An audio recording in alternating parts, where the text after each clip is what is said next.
just want to apologize if you hear my kids going crazy in the background at any moment because they are home from school today. I'm sure some of you can relate, but I apologize in advance for that. We'll go over some Zoom protocols here soon and an agenda for our meeting.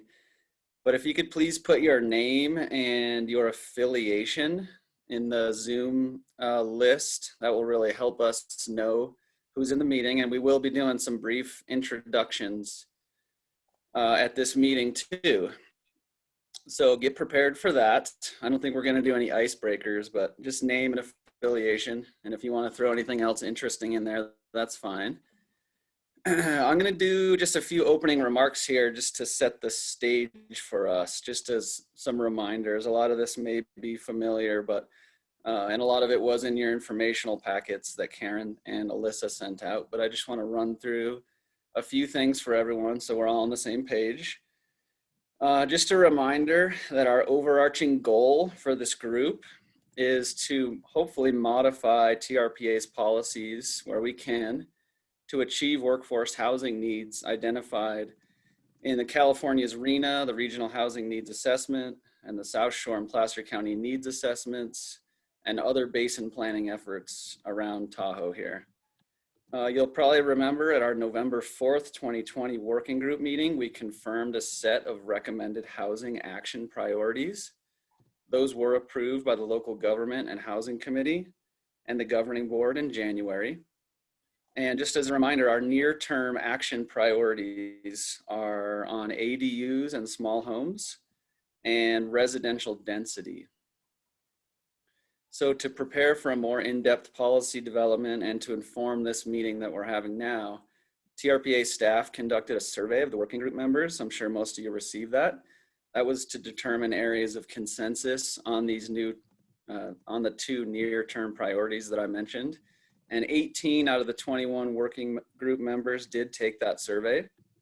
So today staff will present the results of that, and we'll focus on following the discussion points on areas of consensus, areas that are going to require more research, areas that are ready for code development, and then also present a timeline for presenting draft code and further research.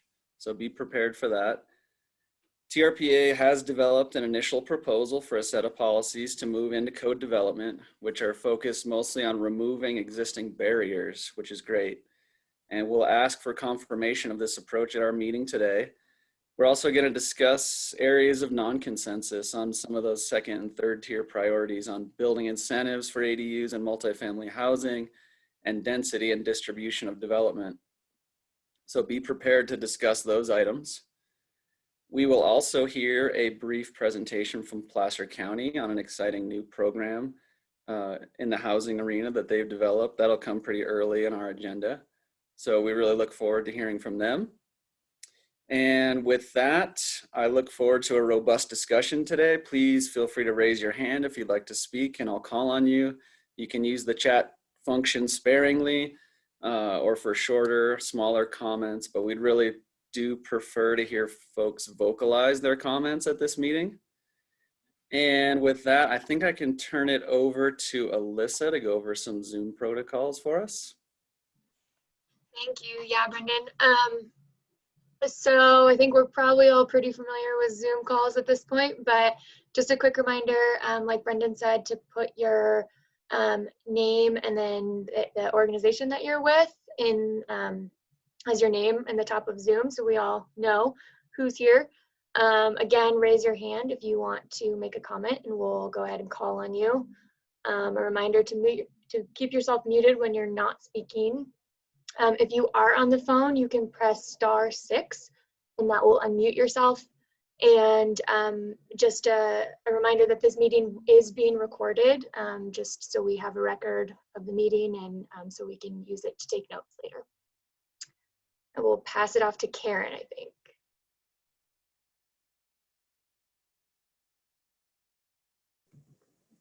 Actually, Brendan, did you want to go around and lead the group in introductions?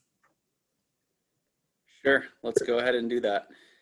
I know we have a couple new working group members with us, so welcome. And when I call on you, if you could just state that you are a new member and your affiliation, and anything else interesting briefly that you'd like to share with the group, that'd be great. So I'm going to use my Zoom column here to call on folks in some orderly fashion. So hopefully that works.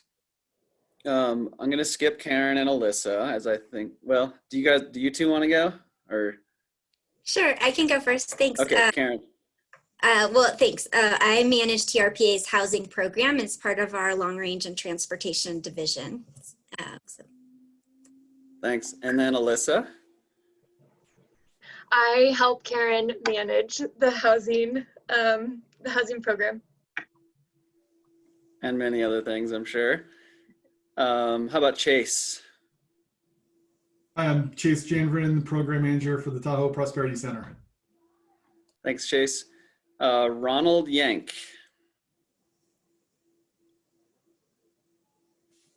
Sorry, I'm slow on the mute button and you can't see my picture because I'm shaving. I'm with the Tahoe Meadows Association, and we started attending meetings kind of with one thing in mind, as Karen knows, but over the course of it, we are really committed to helping Tahoe have more workforce housing and low-cost housing. Thanks. Thanks, Ronald. Emily Setzer. Hi, I'm Emily Setzer. I'm with Placer County out of our Tahoe City office in our Community Development Resource Agency, and I work largely on housing. Thanks, Emily. Sharon Kerrigan. Hi, I'm the EVP for the South Tahoe Association of Realtors. I'm not on this committee. We do have a rep, I believe, that has been involved. But fortunately, I had time to be able to attend today, so I wanted to listen in and get up to speed. Thanks, Sharon. Steve Teixeira. Thank you, Brendan. Steve Teixeira, CEO, Tahoe Chamber. Also serve with Brendan and others on the TRPA Advisory Planning Commission, representing the Tahoe Transportation District. Thanks, Steve. Gene Diaz. Hi, Gene Diaz, Executive Director, St. Joseph Community Land Trust. Thanks, Gene. Jessica Wackenhut. Hi, everyone. I apologize, the sun's in my eye at this hour, but Jessica Wackenhut, Loma Lee. I'm a regional representative for Strategic Growth Council for Tahoe, and I also work at the Tahoe Conservancy, overseeing the Tahoe Livable Communities program. Thanks, Jessica. How about Tara Zuardo? Hi, everyone. I'm new to the Mountain Housing Council. I'm the new project director. Thank you for welcoming me. I worked with Stacy at the TTCF, and I'm happy to be here. Thanks, Tara. Mia Kong. Hi, everyone. I'm Mia Kong, Senior Vice President with Related California, affordable housing developer. Just a tidbit of news to share. I wanted to share that at last month's governing board meeting, Sugar Pine Village, a new affordable housing project in South Lake Tahoe Village, was fully approved by the governing board of TRPA and fully approved by the city of South Lake. So woohoo, 248 new units of deed restricted affordable housing. Hopefully we'll be breaking ground next year. So wanted to report that. Thanks. Congratulations. Gavin Feiger. Hey everybody, yep, Gavin Feiger. I'm with the League of Save Lake Tahoe. I'm our senior land use policy analyst, and yeah, been involved with Tahoe Prosperity Center and Mountain Housing Council, and then this group as it's developed and gone forward. Looking forward to seeing what we can all do. Thanks, Gavin. Natalie Yanish.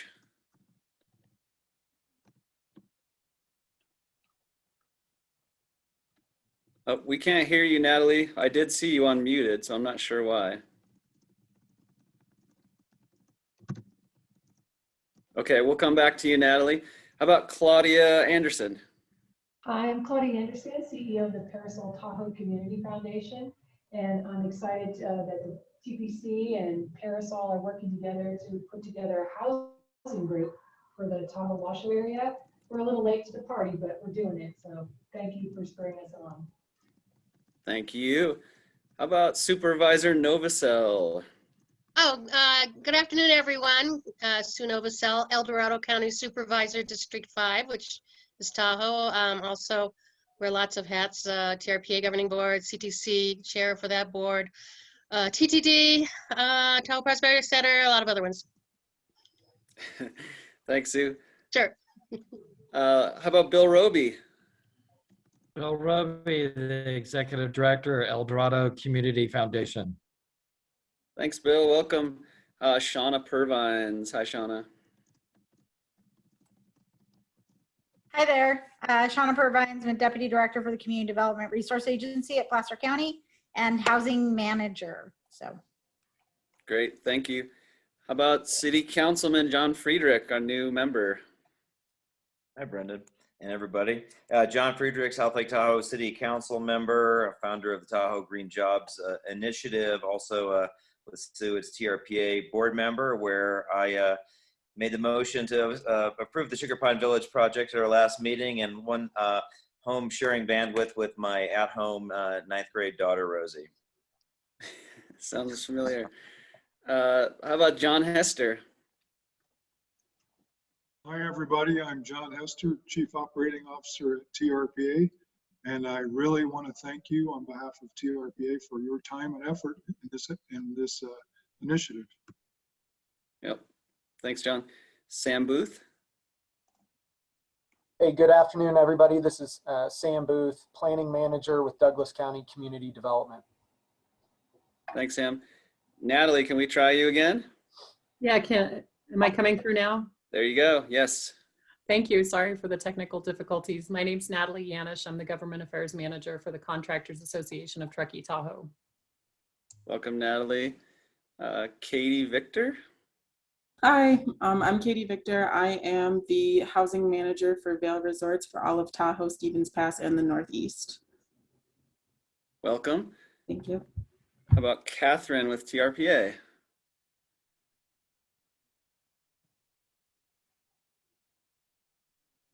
Catherine may have dropped off, or Good. she's There she Good is. afternoon, everyone. I'm Catherine Hingland. I'm a Senior Management Assistant to TRPA's General Counsel and General Tech Support if you need me. Thank you.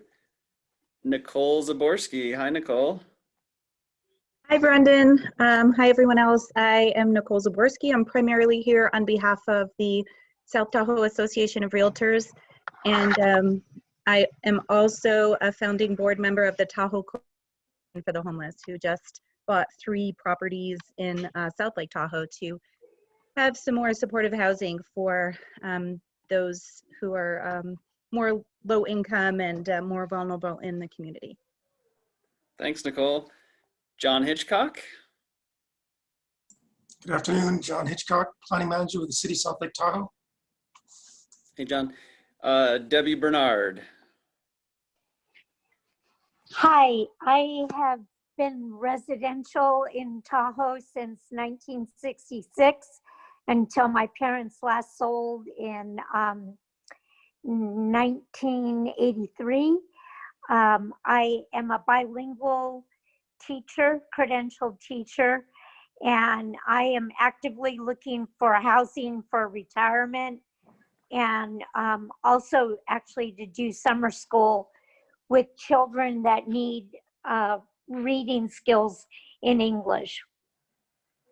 Great. Welcome. Thank you. John Marshall with TRPA. Hi, John Marshall with TRPA. I'm the agency's attorney. Thank you. Thanks, John. Candace Stowell. Hi, everyone. Candace Dole with the Planning Division, City of South Lake Tahoe. Thanks, Candace. Heather Lunsford. Hi, everyone. I'm Heather Lunsford with Carrera Nevada. We represent the Incline Village Realtors and the Sierra Nevada Realtors. Thank you. Eric Young, Washoe County. Hello, everyone. I'm Eric Young with Washoe County Community Services Department. Hi, Eric. Joanne Marquetta. Good afternoon, everyone. I'm Joanne Marquette. I'm TRPA's Executive Director. Thank you. Thanks, Joanne, for being with us. Andrew Kresh. Hi, I'm Andy Kreck, a new resident and just interested in potentially pursuing an ADU. Thanks for being with us, Andy. How about Lisa Marischal?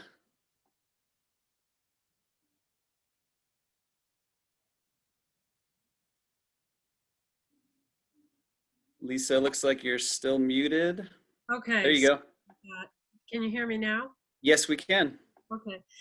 My name is Lisa Marischal. I am an Incline Village resident. Although I work in the consulting industry as an interior designer, I have a strong personal interest in this issue. And I have to say that I'm really happy to see so many people in this group. Thanks for being with us, Lisa. Sure. How about Casey Byer, also a new member? Hi, Brendan, and hello, everyone. Casey Byer, TRPA board member for over a decade. New to this group, but I've been dealing with housing policy and advocacy for over 30 years throughout California, focusing on affordable housing. Thanks for being with us, Casey. How about Allison? I believe it's Willow. Willoughby. So I'm here just sorry. that's okay. I'm just here in my individual capacity. I'm interested in learning more about workforce development around the basin. Welcome, Allison. How about Rebecca Landy? Hi, Rebecca Bryson. I'm with Tahoe Home Connection. Hi, Rebecca. Zach Thomas. Hi, Zach Thomas here, housing manager for City of South Lake Tahoe. Welcome, Zach. The last two are phone numbers. So the phone number with a 707 area code. You push *6 to unmute. Hello. There you go. Oh, hi. My name is Catherine Kittle, and I'm a property owner in El Tahoe of vacant lots and plus a home where I do have some of your workforce living and also some property along Highway 50. And I'm interested and have been looking for ways to put at least 2 units or a duplex or something. And so I'm eager to assist with the workforce housing issue. Fantastic. Thank you for joining us. Thank you. Let's see. I believe the last number just got renamed to Patrick Flynn. Patrick, it looks like you just connected. Hey, Brendan, this is Cindy Gustafson calling in as well. I'm Placer County Supervisor, District 5. Hi. Hi, welcome. I don't know if, yeah. Thank you so much for being with us. Okay, I believe that I hit everyone there, but let me know if I'm wrong. Did I miss anyone? I guess just Patrick Flynn if he wants to unmute. Right, Patrick, if you'd like to introduce yourself, now is the time.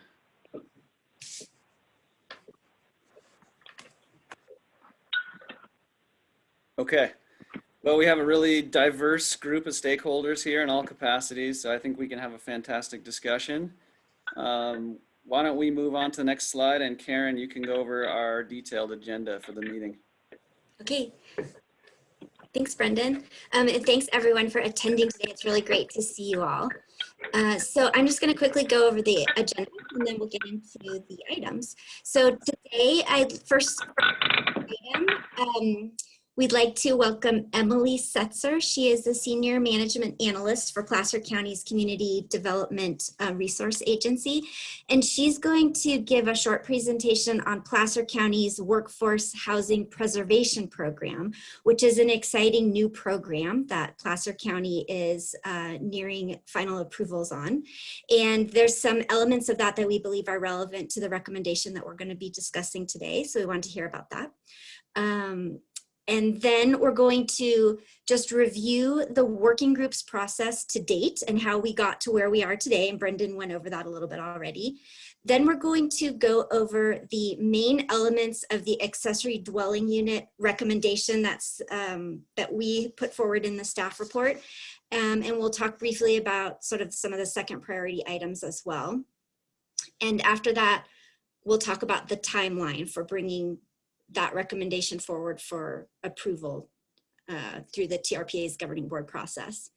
Then, if we can remember, we want to take a short 5-minute break in between number 4 and 5, just for snacks and bathroom break. And then Alyssa will take it over and she's going to facilitate a discussion on modifications to TRPA's density regulations. And then at the end, we just want to talk about a public outreach strategy before we let you guys go. So with that, I will turn it over to Emily. Thank you very much, Emily, for coming and giving this presentation. Hi, thank you. So today I'll be talking about our workforce housing preservation program. This was modeled after Vail's program. They call it theirs the Indeed program. That has actually been replicated in a few other mountain communities in Colorado. And I last heard Moab was looking at it as well. So we had the housing director for Vail come speak to a lot of us probably on this call about 2 years ago and got inspired by their program. And so this is not an identical replica of their program, but definitely inspired by and largely modeled after theirs. Next slide, please. So this is a countywide program. Our goals are to preserve and utilize our existing housing stock for the local workforce, and also to kind of increase and expand the developer options so that they have another way to satisfy their affordable housing requirements through securing workforce housing. Next slide, please. So overall, we're really trying to think of housing as infrastructure. That was one thing that Vail really honed in on, so that we, just like we pay for our streets, we pay for sewer, we need to also think of housing as an essential piece of infrastructure for our communities. So this program would help preserve existing and also new housing would be eligible for our local workforce. The main goal here is to help new home buyers get into homes by paying them in exchange for deed restricting that unit so that only local workers could live in it. We also wanted to make this, make any new residential construction eligible for this as well, because we know a lot of new residential goes automatically to second home ownership. So it's kind of like a down payment assistance program, but although most of those are normally loans, we are actually buying a slice of that land in exchange for that deed restriction that requires only local workers can live in that house. There are no set appreciation caps on the homes, but we do expect, and this has been shown in Vail, that when that home goes to sell later, it will likely sell for slightly less than the market value because it must be sold to a local worker. So there is a natural kind of cap to that local worker market. And then we're hoping that over time, we can deed restrict more and more homes and that we will end up creating a secondary market of workforce housing in our area, all different types of units, all different prices that are designated for our local workers. Next slide, please. So East Placer, this is probably the portion, the arm of the program that you're most interested in.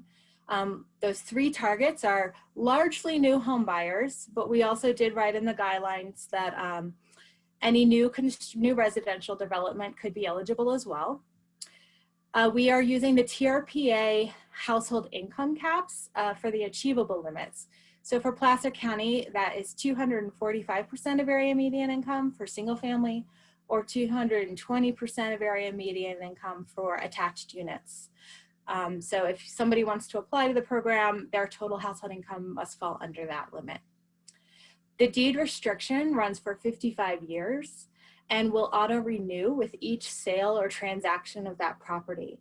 Vail's deed restrictions they run in perpetuity. So this is a similar way to get there while also conforming to California state law. The residents must be in East Placer, which for us is kind of Donner Summit over. It's our Tahoe Truckee Unified School District boundary. And then one occupant of the house must work at least 30 hours a week on average over the course of the year within that school district boundary at an employment site within that boundary. So remote workers getting paid from a company in San Francisco would not qualify. And then participants must also work at least 30 hours a week for at least 7 years before retiring, so that we're not encouraging people to move up here, get a job for 6 months and retire. We really are trying to preserve our housing for our local workers.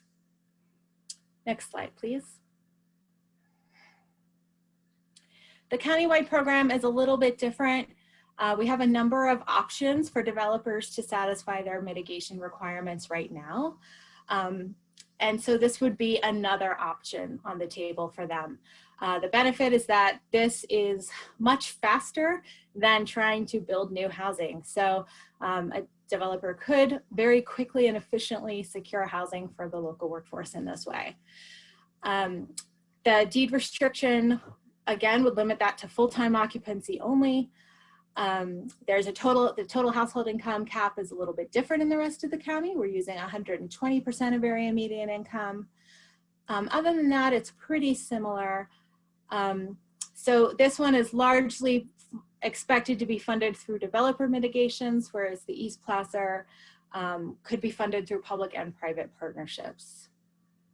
Next slide, please.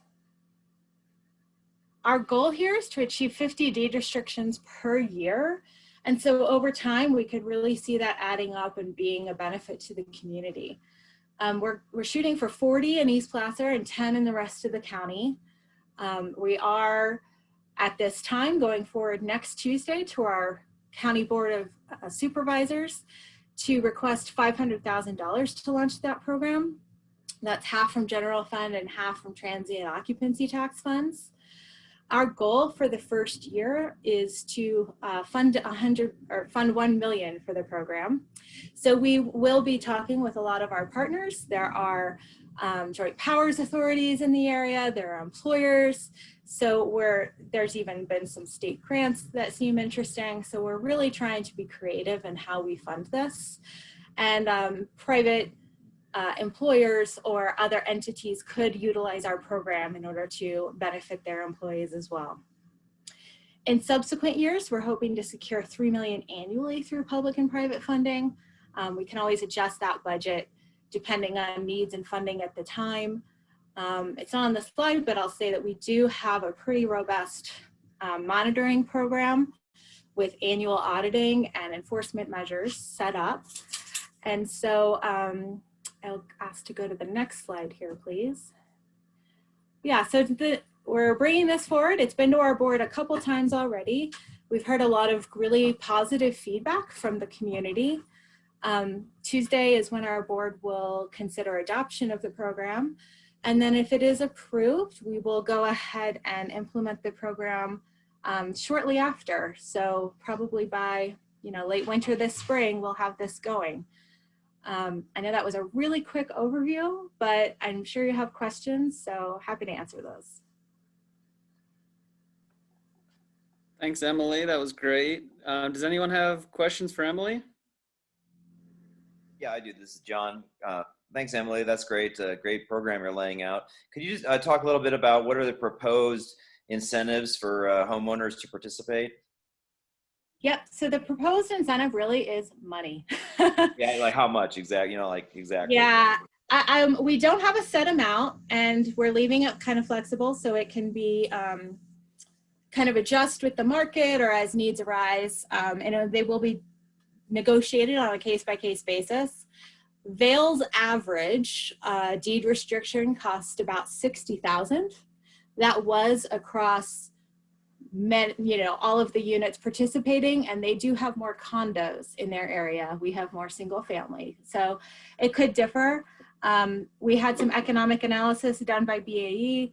They suggested that kind of that 15 to 17% of the purchase price would be reasonable. That's also what Vail is doing generally, but we do not have a set amount. We are leaving it up to negotiation each time. Thanks. How about John Falk? I see you have your hand up. Hi, thank you. Emily, I was wondering if you could sketch out if the plan that you're moving forward with and you're asking for the $500,000 from the Board of Supervisors next Tuesday, is that going to allow usage up to 295 of AMI, or is it going to keep it at the 120 of AMI? And if it is going to the 295, how do you get around the fact that you might be commingling state resources, which have much more restrictive provisions? Yeah, so for the 120% AMI, that was the county-wide program that's largely targeted towards our developers being able to satisfy their housing mitigations. I'm envisioning that mostly the developers will pay for that part of the program.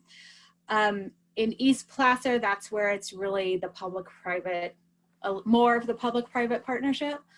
And so that would be the 220% area median income if it's attached, and 245% area median income if it's detached. We went with the TRPA achievable income limits for Placer.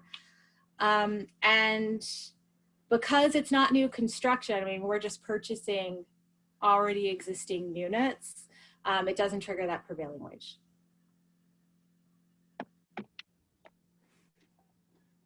Gene, I see you have your hand up. Yeah, hi, this is very exciting, Emily. And a lot of the elements of what you're trying to do are similar to the St. Joseph Community Land Trust program here, our Tahoe program. Of course, we're targeted more on the moderate income ownership piece and not so much the affordable, but there are a lot of similarities in trying to provide help to income qualified households that are looking for existing housing that will be permanently affordable going into the future. So it's very exciting. Thank you. Thanks, Jane. Yeah, your program sounds really cool too. Great. Bill, I see you have your hand up. Emily, can you walk us through an example of how, as a homeowner, I might own a home somewhere on the eastern side of Placer County, and let's just say it's worth $500,000. What would the process look like? Could you walk us through that process? Mm-hmm. So I'll clarify something here. So Vail's program, if you've heard about that before, that is open to existing homeowners and new buyers. Ours is really focused on the new buyers at this point. We could expand it to existing homeowners at a later point if our board chooses. But the goal right now is to really help our local workers get into housing and feel committed and invested in the community and be able to stay here. So it's not open to the existing homeowners now, but it would work very similarly to a down payment assistance program as far as timing goes, in that if a buyer's coming, they want to reach out to us and apply for this program, they have a house in mind that they're buying, we would be able to go about that pretty quickly, just like a down payment assistance program. So they could use that funding to help with their down payment, but they don't have to. They could use it for renovations, they could put it in their retirement account. Most likely it's probably going to be used for the down payment, but that is, it does offer some flexibility. And we're kind of buying a slice of each house. You know, we're really buying property, is pieces of property here. Thank you. Sue, I see you have your hand up. Yes, thank you, Emily. I love this program. I'd like to see about getting a copy of your presentation to the board, your board, so I can perhaps do the same in El Dorado County. I'm just curious, and I may have missed it because I've been having to go in and out of this conversation, but is there anything with ADUs, or do you encourage ADUs to be attached to this type of program? Or because I would imagine that would be another source of of employee housing or workforce ability to use these units. Yeah, that's a good question. It's not specific to ADUs, but it does apply to the entire property. So if there's a single family house and there's an ADU in the back, the deed restriction does apply to the whole property, so that we would have to be occupied by at least one local worker in the school district. Okay. But it's not written right now that you would be able to just deed restrict to the ADU and get funded. It's based off the whole property. Okay, all right, thank you. Thanks. I don't see any other hands raised. Does anyone have any final questions for Emily? Okay. Thank you again, Emily, for sharing with us. Really cool. I'm gonna turn this back to Karen, I think, to go into the next portion of our presentation here. Thanks. Okay. Thanks, Emily. So now I'm going to just review quickly the outcomes of the November Tahoe Living Working Group meeting. So at that meeting, TRPA, we presented a recommendation and got confirmation from the working group that these were the priority housing actions that the working group wanted to focus on, with ADUs and small homes and density being the two near-term actions. And then ideally, we would be able to move something forward within 3 to 6 months related to those two actions. And then we would move on to the medium-term actions, which would be mixed use, incentivizing mixed use residential development, looking at making our permitting processes more equal between workforce housing and single family residential. And then finally, looking to incentivize tourist and commercial conversion to residential, looking at potentially how we could use coverage to incentivize workforce housing, and also looking at fees and land donations if we need to. So this was the outcome of the November working group meeting. We then brought this to the local government and housing committee in January for a recommendation for approval to the governing board, which they provided, and then the governing board approved this set of housing actions at their meeting last month. So now we're ready to start working with the working group in depth on the first two near-term items. So we're excited to move forward on that. So next slide, please. In between the November working group meeting and today's meeting, Alyssa and I sent out a 21 question survey to the working group, and we wanted to really thank everybody who took that survey. As Brendan mentioned, nearly everyone took the survey from our working group, so we got a really good input that we were able to use, and that was very helpful in shaping the proposal that we're bringing forward today. We also wanted to assure people that what you wrote in the survey is not set in stone, and if you weren't able to convey some nuance, we'll have more time to talk about that today and in future working group meetings. But your responses really gave us a starting point. So that was very helpful. And we aren't going to be able to get to all the questions in the survey today, but they're providing information for future meetings. And also, a lot of people provided really useful resources in response to the question about, are there additional resources we should be looking at? So we are excited to review these. We need some more time to review them, but we do want to think about how to integrate those into our future discussions. And we also want to invite you to provide ideas for if there's more additional resources, or if there's additional workshops or outside expertise that you'd like to hear from, like we had Emily present today. We can bring people in to present at the beginning of these meetings, or we could have separate workshops like we did at the local government and housing committee meeting last month, where we had the workshop on missing middle. So we'd love to have the ideas for some of that content come from the working group. So feel free to email us, or if ideas come up during the meetings, just let us know and we can look into bringing some of those workshops forward. Next slide, please.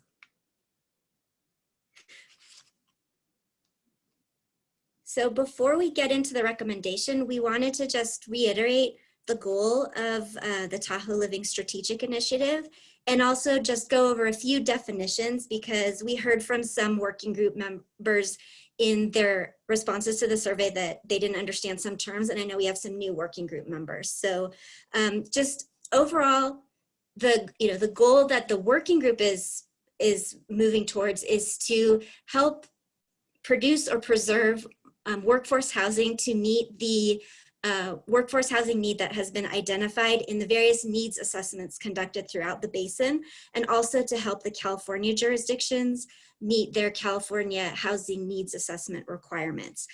All of this is within the framework of meeting or improving the Tahoe's environmental thresholds. So that's kind of the overall framework that we're keeping in mind as we develop these recommendations. Then just the first definition I don't know if we put the actual term development rights in the survey, but we wanted to talk just a little bit about what development rights are and what a residential unit of use is and a bonus unit. So in the Tahoe Basin, we have a growth management system. So there's limits to the amount of new growth that we can have, new residential development, new tourist units, or new commercial floor area. So if someone wants to build a new home, they need to get a development right for that. They need to get basically 1 unit of use to build 1 home. And there's different ways of getting that development right. One way is to go out and purchase it on the open market. So for instance, if somebody, say the Conservancy potentially might acquire a sensitive property that has an older home on it, they could restore that property, take down the home, and then bank that residential unit of use, and they could then sell that, or a private developer could do the same, or a private property owner could do the same. In the price of those residential units of use vary, but in the South Shore, they're around $25,000 right now, but they vary with the market. Those residential units of use can also be acquired by converting a tourist unit or some commercial floor area into a residential unit of use. Another way to get a development right, and I don't want to go into this in a lot of detail because I don't think the second bullet is super relevant to what we're talking about today, but some properties already have a potential unit of use on them, and they can then become basically a full development right once they obtain an allocation from a local jurisdiction. But generally there's a waiting list for this option. And then the third way to get a development right to build a home, a residential home, is to obtain a bonus unit from TRPA. And there's no cost associated with this to the person obtaining the bonus unit, but they need to be deed restricted, and we're going to talk more about what that deed restriction means. And there's some other limitations, some geographic limitations to where these bonus units can be distributed. So that's development rights, and feel free to ask more questions during the discussion about that. And then we also just wanted to explain what we mean by noticing. Certain projects, when they come forward for a permit, they require noticing to neighbors. And what that means is the project applicant needs to send a letter to neighbors within 300 feet of the project, letting them know that the project is happening and of any upcoming hearings, if there are any. So next slide, please. Okay, so as we worked through the recommendation related to accessory dwelling units that we wanted to bring forward, we identified that the elements of the ADU recommendation really fall into 2 packages. One is the basic ADU package, and that's sort of the building blocks of what we probably need to get in place to just allow ADUs in most places in the basin. So that's kind of the base of the pyramid. It's the no frills version.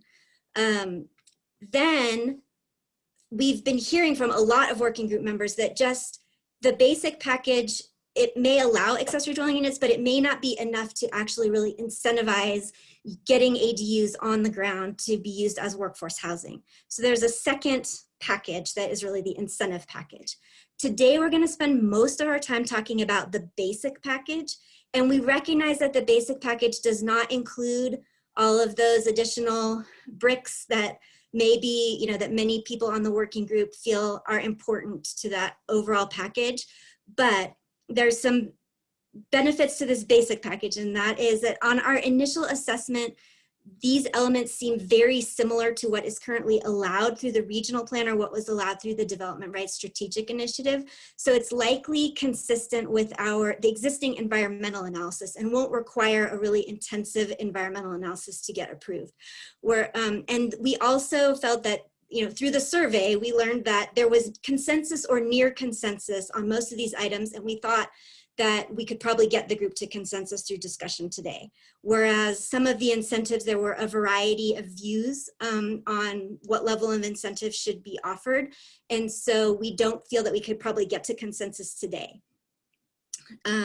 So if you have input on some of those items that you'll notice are in the incentive package, definitely feel free to, you know, pass those on during the discussion if it seems relevant, or afterwards in email, and we'll come back to addressing the incentive package at a later meeting.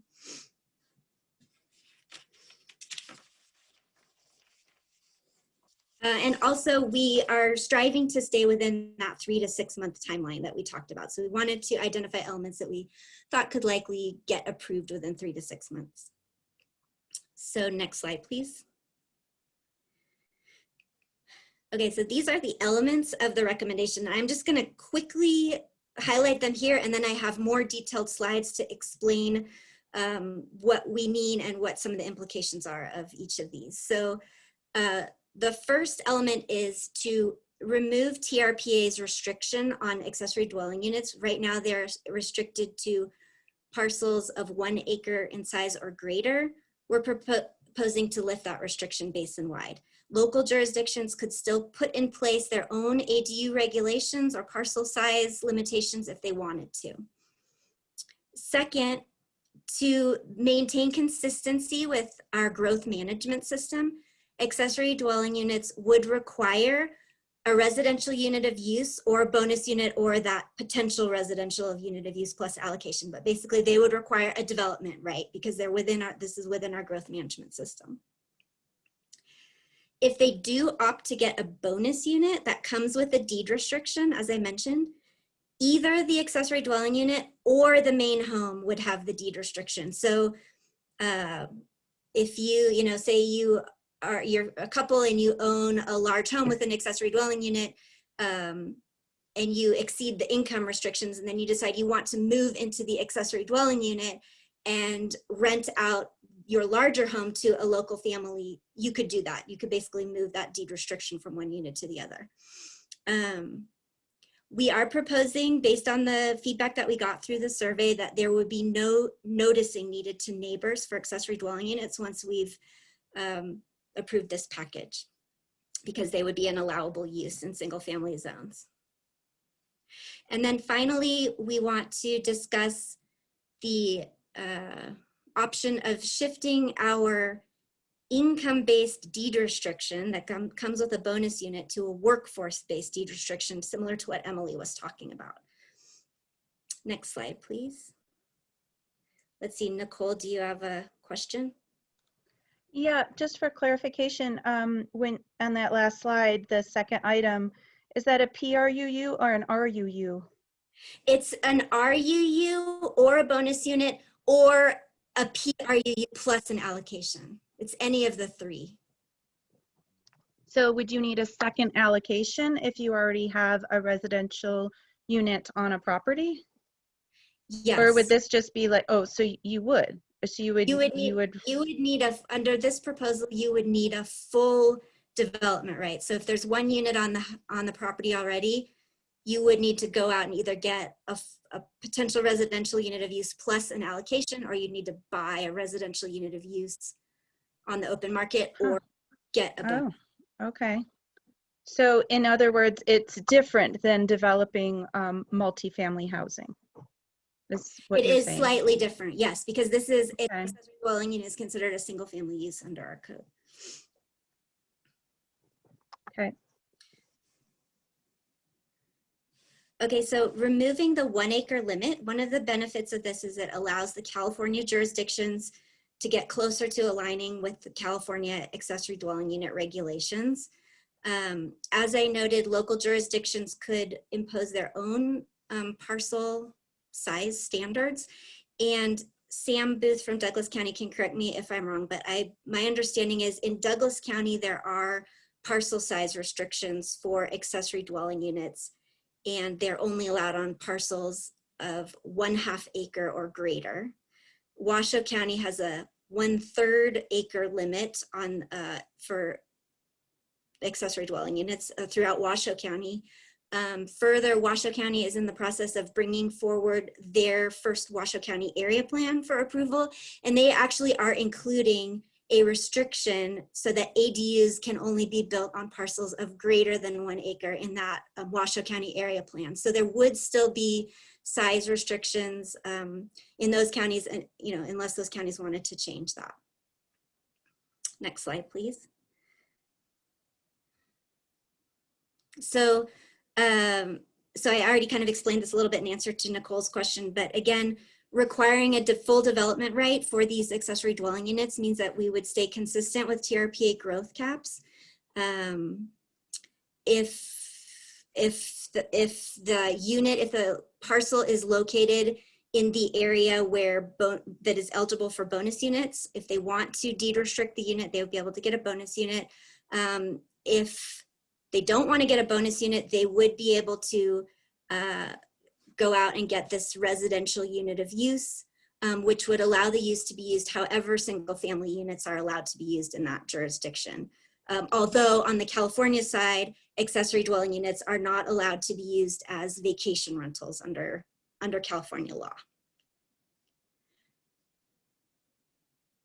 Okay, next slide, please.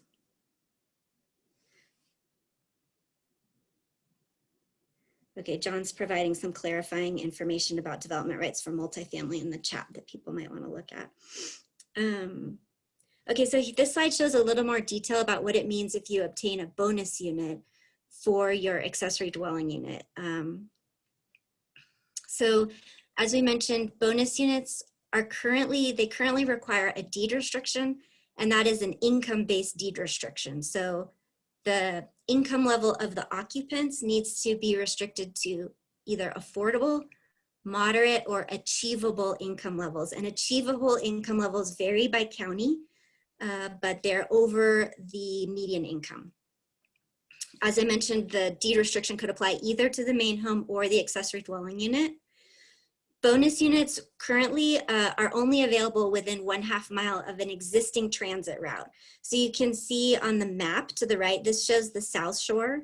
And after you've had a chance to look at this, we can advance the map and it will show you where so this shows where bonus units can be obtained in the South Shore. And we also have a map that shows which parcels are eligible for a bonus unit in the North Shore.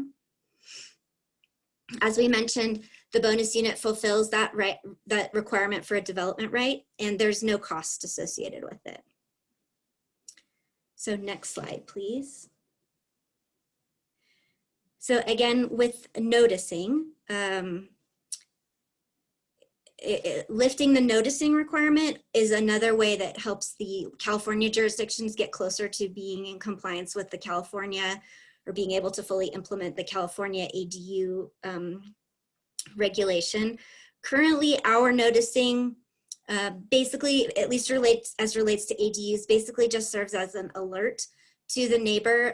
As long as the ADU is consistent with the code, there isn't really a lot of opportunity for the neighbor to stop the project, but it does add a little bit of additional administrative time for the applicant and for staff.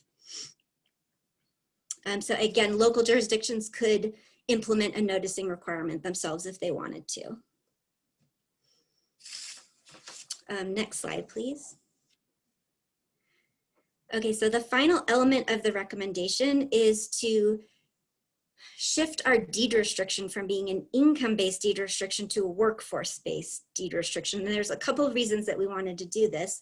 One, the Tahoe Prosperity Center's South Shore Housing Action Plan called for a workforce-based deed restriction that was consistent across entities. Also, there are some aspects of our existing achievable deed restriction that don't fully help us achieve workforce housing in the way that we are intending. So the achievable income category was really designed to help local residents buy housing. So the achievable income level is tied to the income level needed to afford the median priced house. So as prices are increasing, which they are right now for purchasing homes, that achievable income increases as well. And also, since rents in general are affordable to the kind of the market rents are basically affordable to a moderate income or even slightly lower income household. So achievable rents, when you try to calculate out what the rent would be for an achievable household so that they're not spending more than 30% of their monthly income on rent, the rents are really, really high, like way higher than market rents. So the achievable distinction doesn't really make sense for units that are likely to be rental units. And then also it's tied to income and being a permanent resident. It doesn't say anything about the workforce status. So the current achievable deed restriction could allow for remote workers who are employed by a Bay Area employer but living in Tahoe to use that unit.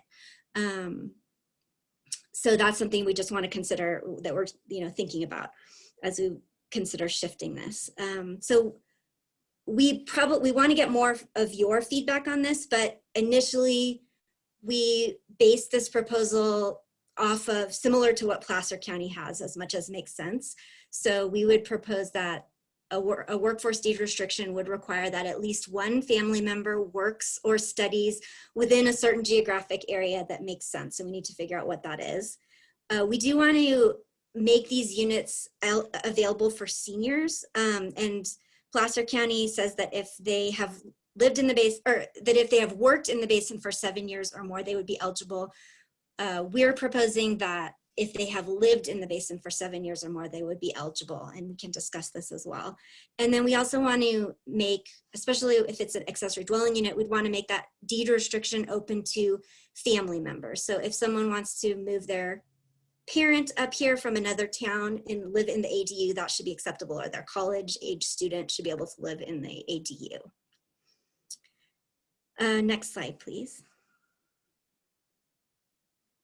Okay, so that is the summary of the basic package that we're proposing. And this is what we want to check in with you and see if we understood correctly that most people were supportive of these elements, although many of you were also in support of additional elements and felt that those additional elements were necessary as well.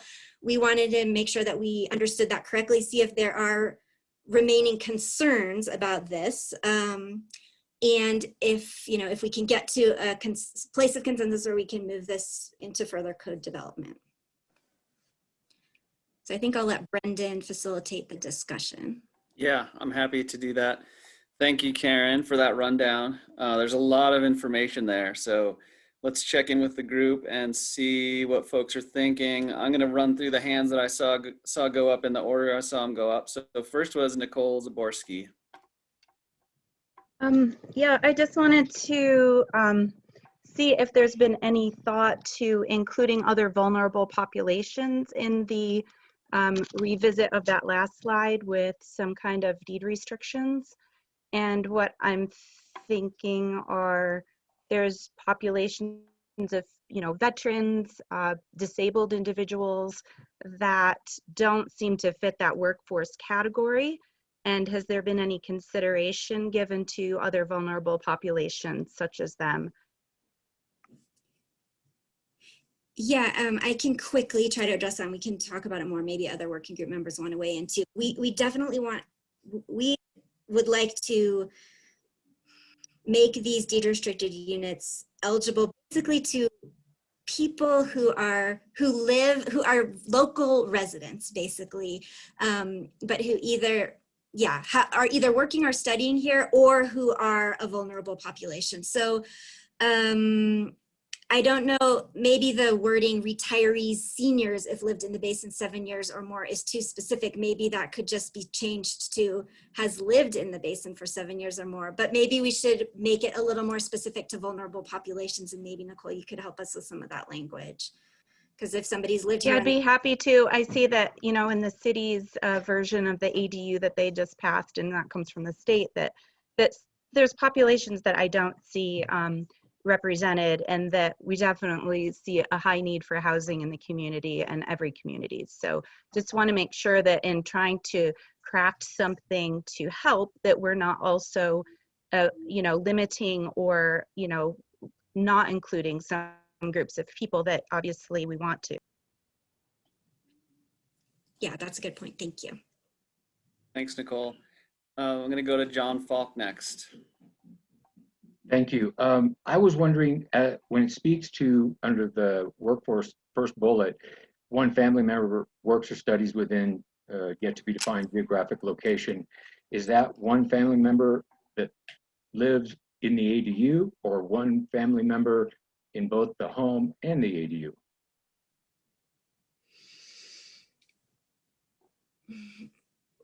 What do you mean by in the In other both words, and the if you want to build one of these ADUs and you're willing to hang all of these restrictions or you know the title pieces on it, it says that a family member works or studies in the region. That's only to qualify for the workforce designation under the ADU program, and that would apply to who actually is housed in the ADU and doesn't reference whether or not the primary dwelling is a first home or second home, correct? Correct. So only one of the units on the property would have to meet the deed restriction requirements. Got it. The one, you know, depending on what the local jurisdiction rules are, one of the units could sit empty as long as the other unit was occupied by someone who met this definition. Are you good, John? Okay, I'm gonna take that as a yes. I'm gonna go next to Sue Novosel. Oh, thank you, Brendan. Yeah, I was just curious on the workforce proposal again. I liked where we were going about the vulnerable populations. With the seniors or retirees, where did the 7 years come from? I'm just curious as to how you ended up with that number. We copied that from Placer County. And do we know how they got there? Yeah, open to suggestions on that. If there's a different way of defining that, maybe it doesn't need to be a year amount. Maybe there's a different way of getting there. If you guys have Okay. Yeah, I'd like to kind of study that a little to understand. I certainly would not want to rule out seniors, you know, that for whatever reason have had to be moved around or whatever. Just curious as to how they got there, and if we could take a look at that, that'd be great. Thank you. Yeah, agreed. Chase. Thanks, Brendan. So do I understand it right that what's being proposed is a deed restriction on ADUs for workforce, not income. However, if the development right is obtained via a bonus unit, then there would be another deed restriction. There'd be two deed restrictions, one of them for income as well? Or we're talking about removing that altogether? So if you want to build an ADU, you would have the option of getting a deed restricted bonus unit. Mm-hmm. Right now, if we didn't put this slide up here and we just went forward with what's on the books today, that bonus unit would need to be restricted by income. But we're suggesting that maybe we change the whole structure of how our bonus units are restricted, and not just for ADUs, but for multifamily and other units too. But there would only, so if we change that, the deed restriction would be workforce, not income. But you would only have one deed restriction on the ADU, not two. Okay, so if say there's two different homeowners, one of them gets a development right using a bonus unit, one of them gets a development right just an allocation, they would be the same. No, if they get the development right with the allocation, they would have more flexibility on how to use that accessory dwelling unit. Okay. Yeah. All right, thank you. Mm-hmm. Thank you, Chase. Sharon, I'm going to go to you next. Yes, hi. I was wondering about the distance rule for the bonus unit. Half mile, when we were looking at it, you know, Nicole is actually chairing a work group for us for the ADUs. And it really restricts how many parcels that could obtain that bonus unit, which obviously, if that's, you know, equates to about $25,000, can make a big difference in affordability for these ADUs. And I'm just wondering what the group thinks in terms of proposing something. It takes somebody, an average walker at an average speed, about 20 minutes to walk a mile. So I'm just wondering if the group would maybe consider changing that to a mile. And then that would open up more opportunities, more parcels where the bonus unit could be applicable.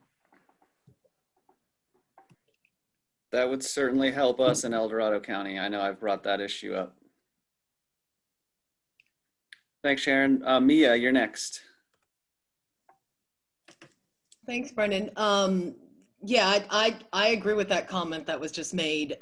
You know, that circle radius, you know, half mile can be very narrow, especially, I think there's also clarification. What if only a part of your site touches that circle, you know, the half mile? Does that mean all of it's there? So I think just some clarification around that. But I just want to really throw out some caution around how much monitoring this is going to require. So like if you have a senior, you know, person who moves in and they have to be in the basin for 7 years. I mean, it's a lot of criteria. It's a lot of reporting that's really not customarily done in the single family home marketplace at all. So like say if this was an affordable housing project, we regularly, you know, will tell you exactly how much everyone makes and, you know, all that information. But if it's just a regular mom and pop and they're building a house and they're doing an ADU, they're really, you know, as you can imagine, I would think that there's probably going to be a shift, you know, that senior, if they're older, they may not live there for all that long, you know, and maybe someone else then comes in. How do you deal with all those changes of tenancy? I think that's just something to think about. So I would just caution broad, keep it broad rather than keeping it so narrow, because, you know, I think as I think about it, part of the goal, of course, around all of this is to try to increase housing affordability and housing choice. And so it really is about trying to encourage private property owners to do this. And, you know, I think you run the danger of making it so hard that the narrowest projects, the best can only make it through. And then if you really look at the equity side of it, a low-income family could never make this work. They just, to navigate it all, to figure it all out. And, you know, certainly to pay $25,000, you know, for an allocation. And then the other question I had, I'm just throwing these out there for things to think about. And so I think that equity lens is really critical, especially if someone owns a house and they would love to put one in. And I think the other question I just have, generally speaking, you know, for a residential unit of use, you can build a 6-bedroom house, you can build a studio, but it's $25,000. It's an expensive allocation. Like you could take that allocation and build, you know, a 4,000 square foot house, but then TRPA is asking that someone who wants to build a 600 square foot ADU has to spend $25,000 to get an allocation if they don't want to deed restrict it. So I just think, you know, from an equity standpoint, maybe that should be examined. Maybe there's a scale to look at, just because it's expensive. Because remember, no other place in California requires this allocation, residential units of use. So if you're below the snow line, if you're in Myers, right, you probably, or parts right out, you know, part of probably Sue's district outside of TRPA doesn't have to pay $25,000 on top of the cost to build a small ADU. So just, again, equity, it's expensive. All these costs are expensive. So if we really are trying to build this for mom and pop, and you think about it too, like if this is your primary home, and I think John said, I think there needs to be a caution around improving second homes and creating that compound for the multiple family estate. I think you really have to caution, is this a primary residence? Like you may need to prove that tenancy, that you're a voter and this is a primary residence, that isn't your family vacation house and you're adding 2 more ADUs because, you know, your family just broadened and you've got more grandkids now.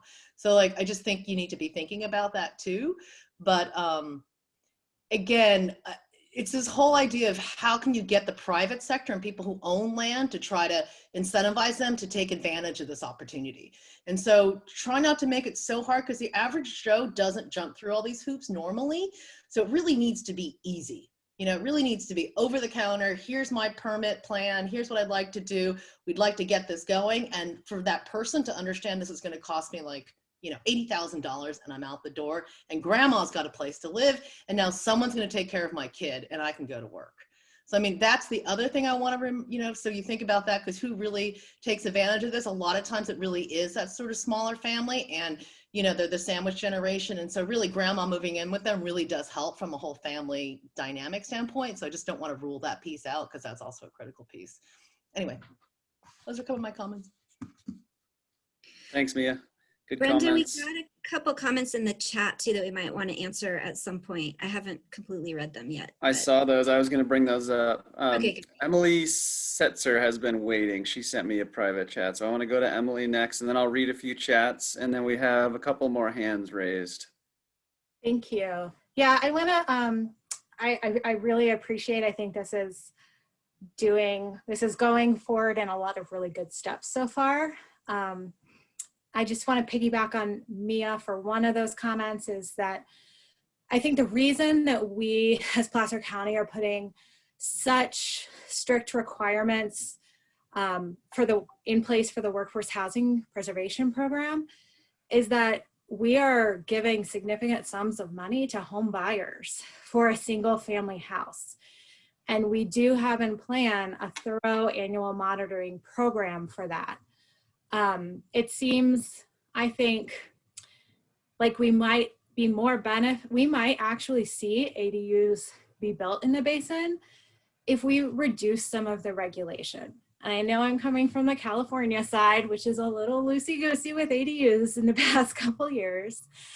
But I think if we can prohibit short-term rental use of ADUs, and that could be complaint driven, and we incentivize them by letting all ADUs have a bonus unit, then aren't we really getting to what we want to see anyways? I just think kind of making it as easy as possible for a homeowner is really our goal. They are already affordable by design because they are small. And so I don't think we have to worry about the rents. We don't have to worry about the income limits. I'm not even convinced that we need to worry about the workforce requirements.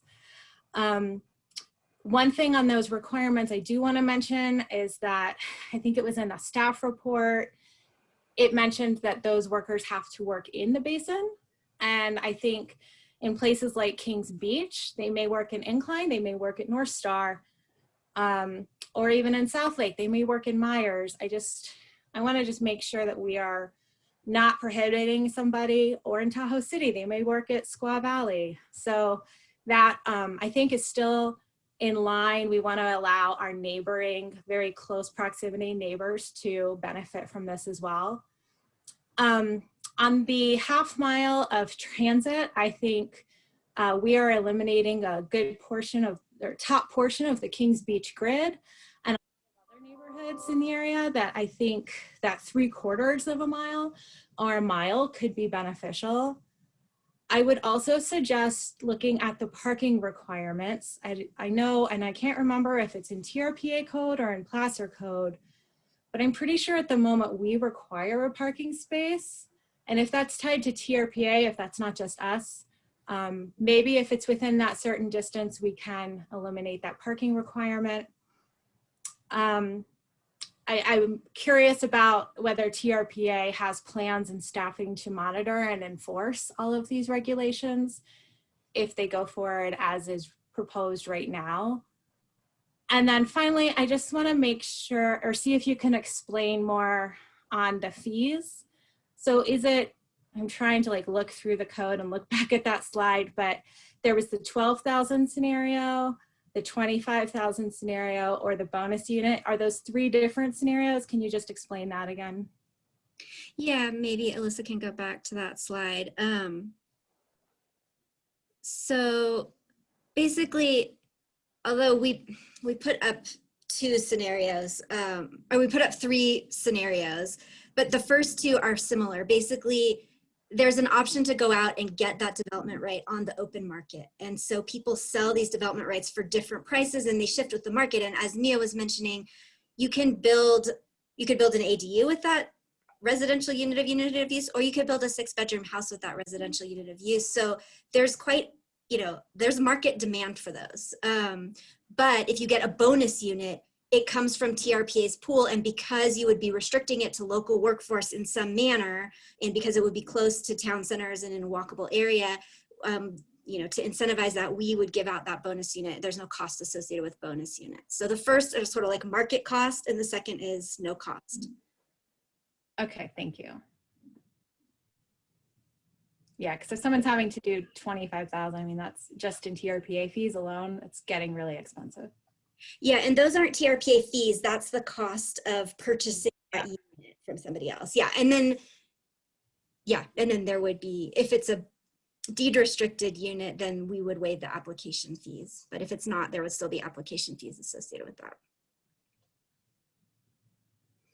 Thank you, Emily, for those comments.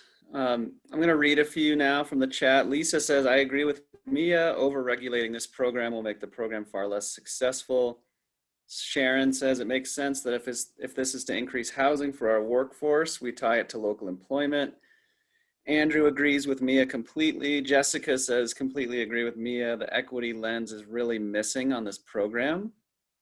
Ronald says, if Mia's point is to remove the restriction to the proposal staff made for workforce, I completely disagree. The main need in the basin is for workforce housing. That's not that big a hurdle for someone who wants to build an ADU for a local worker, senior from the basin, or family member. Let's see. There was a question here I want to get to from Tara. She says, could you provide an example of achievable rental prices way above typical market rents? I think someone may have made that statement, just in the interest of affordable housing for folks who, for example, work in the service industry. Does that ring a bell? Yeah, I mentioned that achievable, if you were to somehow develop a rent that is affordable to someone in the achievable income category, it would be very high. So right now, in South Shore, a 3-bedroom home is renting for between $2,500 and $3,000 a month. That's, probably affordable to somebody who makes 120% of area median income. That's a moderate. But if somebody meets the achievable incomes, that allows them to go up to, like, Placer County. Emily mentioned that in Placer County, that's 220% of area median income or 245% of area median income. So that rent might be around, in Placer County rents are probably higher, but it might be like $3,500 or $4,000 a month, which is way higher than somebody would naturally rent that unit for. So like people in the achievable income category, if they want to rent, they really have no trouble affording the rents that are out there. There may be a limited supply, but the rents are affordable to them of what the market is offering. Okay, thank you. That makes sense. Alyssa, do you want to chime in? Yeah, I would just add that this is more of an issue in certain areas of the basin than others. So in the achievable definition is based on the median home price, what income you would need to afford the median home price. And so the median home price, for example, in Washoe County is, significantly higher than what it is in El Dorado County. And so, like Karen said, in these specific areas like Placer County and like Douglas County and Washoe County, the rents that we're seeing calculated based on the achievable level are much higher than what you would be paying market rent. Yeah, thank you. John Hester does just point out that one of the recommendations in the South Shore Housing Action Plan is that we have a consistent deed restriction across the region. And so that's part of the reason that's suggesting that income-based deed restrictions be replaced by workforce deed-based restrictions to be consistent with Placer County's program and Vail's program. So I think that's a good point. Let's see, I got a few more comments coming in, so I'm going to go to these now in the order I have them. There's 4 more hands up. First is John Hitchcock. Thanks, Brendan. I just wanted to express our concern with the half-mile distance requirements. I mean, I'm not sure if TRPA staff did a buffer analysis or not, but applying that in the city, we're missing good portions of our residential plan areas where we do allow multifamily, for example, Tahoe Island, as well as Bonanza out there towards the airport. So we definitely have concern with that. It would basically preclude potential, high density multifamily development being developed in areas where they're currently permissible from using bonus units. That's it. Thanks, John. Nicole, you're next. Thanks. I just was wondering if there's been any look into where do you obtain RUUs and PRUs, a real estate agent, and I don't know of any.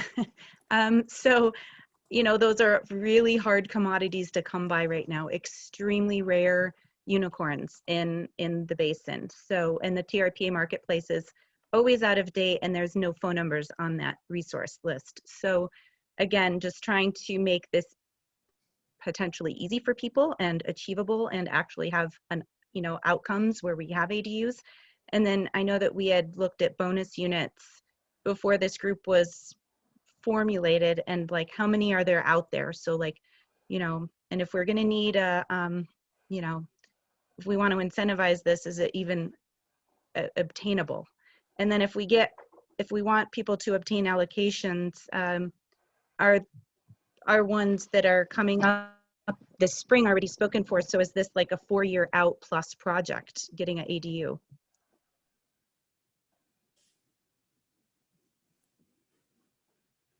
I'm not sure if those are rhetorical questions or not, but the point is, I think your point is that yeah, they can go be ahead. very hard to obtain, and it does vary by jurisdiction.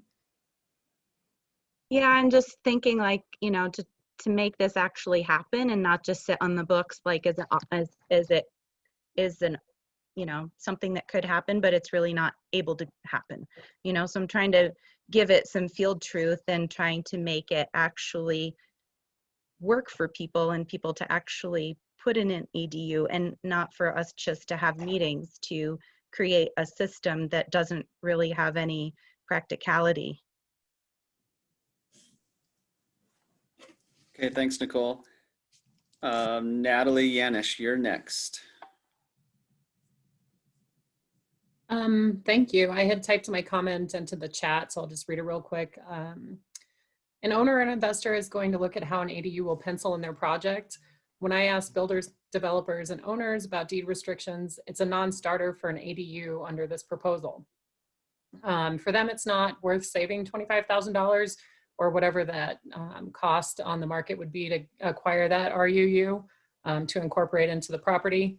It's also not worth it for contractors or developers or owners to add a development right cost of 25K-ish or whatever that might be, just to have an ADU. So, and some of the reasons are, you know, those deed restrictions, they affect the resale value of the property. They, you know, knock out quite a few buyers who would be interested in purchasing that property. So from a private property, private market perspective, I think I'm echoing some of the other comments that were made, that there are more restrictions, the less flexibility, you know, an owner has to invest in creating more housing. And so I just don't foresee it happening on the ground, especially if it's got a lot of complicated hoops that you have to jump through. Thank you.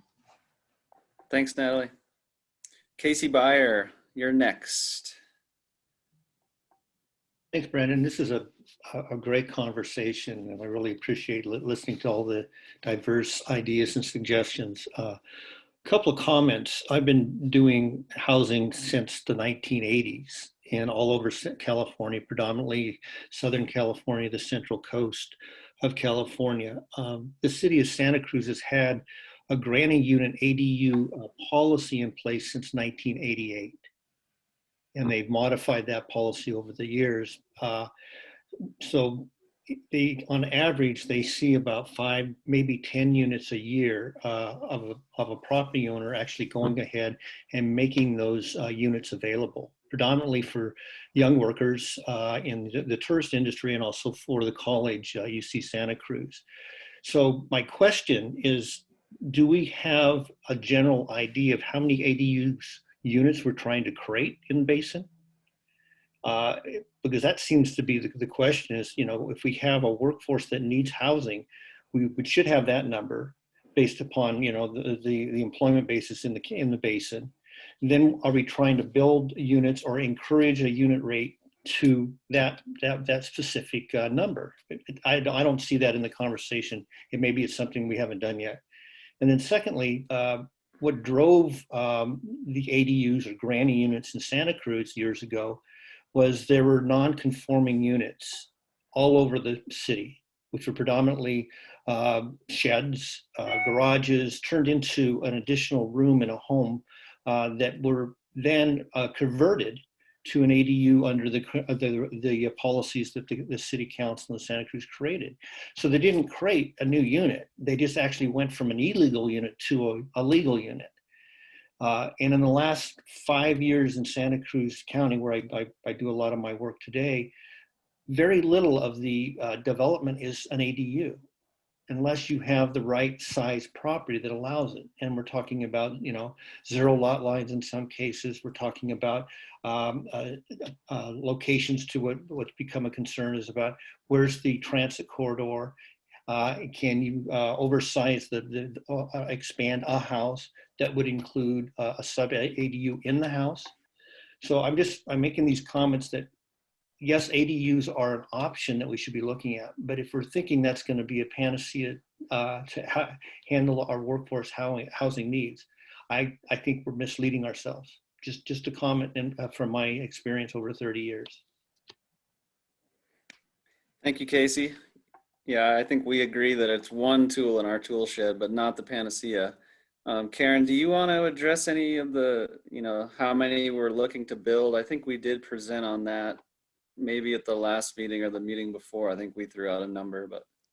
Yeah, I mean, we haven't really set a goal for how many how much we want ADUs to fulfill like moderate income housing needs.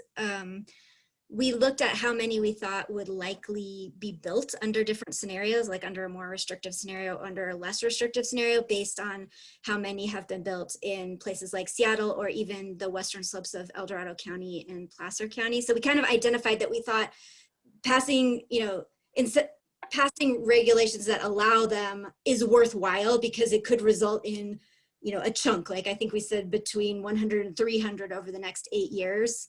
So it is an amount of housing.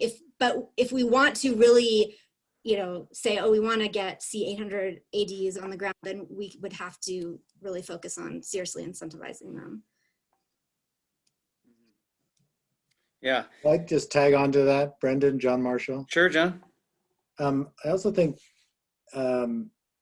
Casey brings up a good point about, looking at a total number, because I guess I would just remind the group that we also need to operate within our regional planning constraints.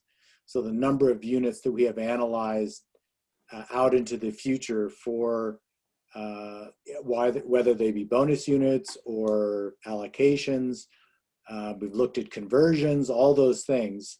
And so unless we want to undertake a significant planning effort, and this kind of goes to your point, Karen, of what's low-hanging fruit for what's more difficult, we do need to operate within those already almost pre-approved limits of numbers of residential units. Right. Okay. Thank you, John. Emily chimed in that Placer had 100 ADU applications in 2020. 10 of those were in East Placer and 0 happened to be in the Tahoe Basin. So most of them are on the West Slope, it sounds like. I'm just going to read a few more of the chats, and then I see a couple more hands are up, and then maybe we can go back to Karen to start to wrap this up and see where we feel we're landing.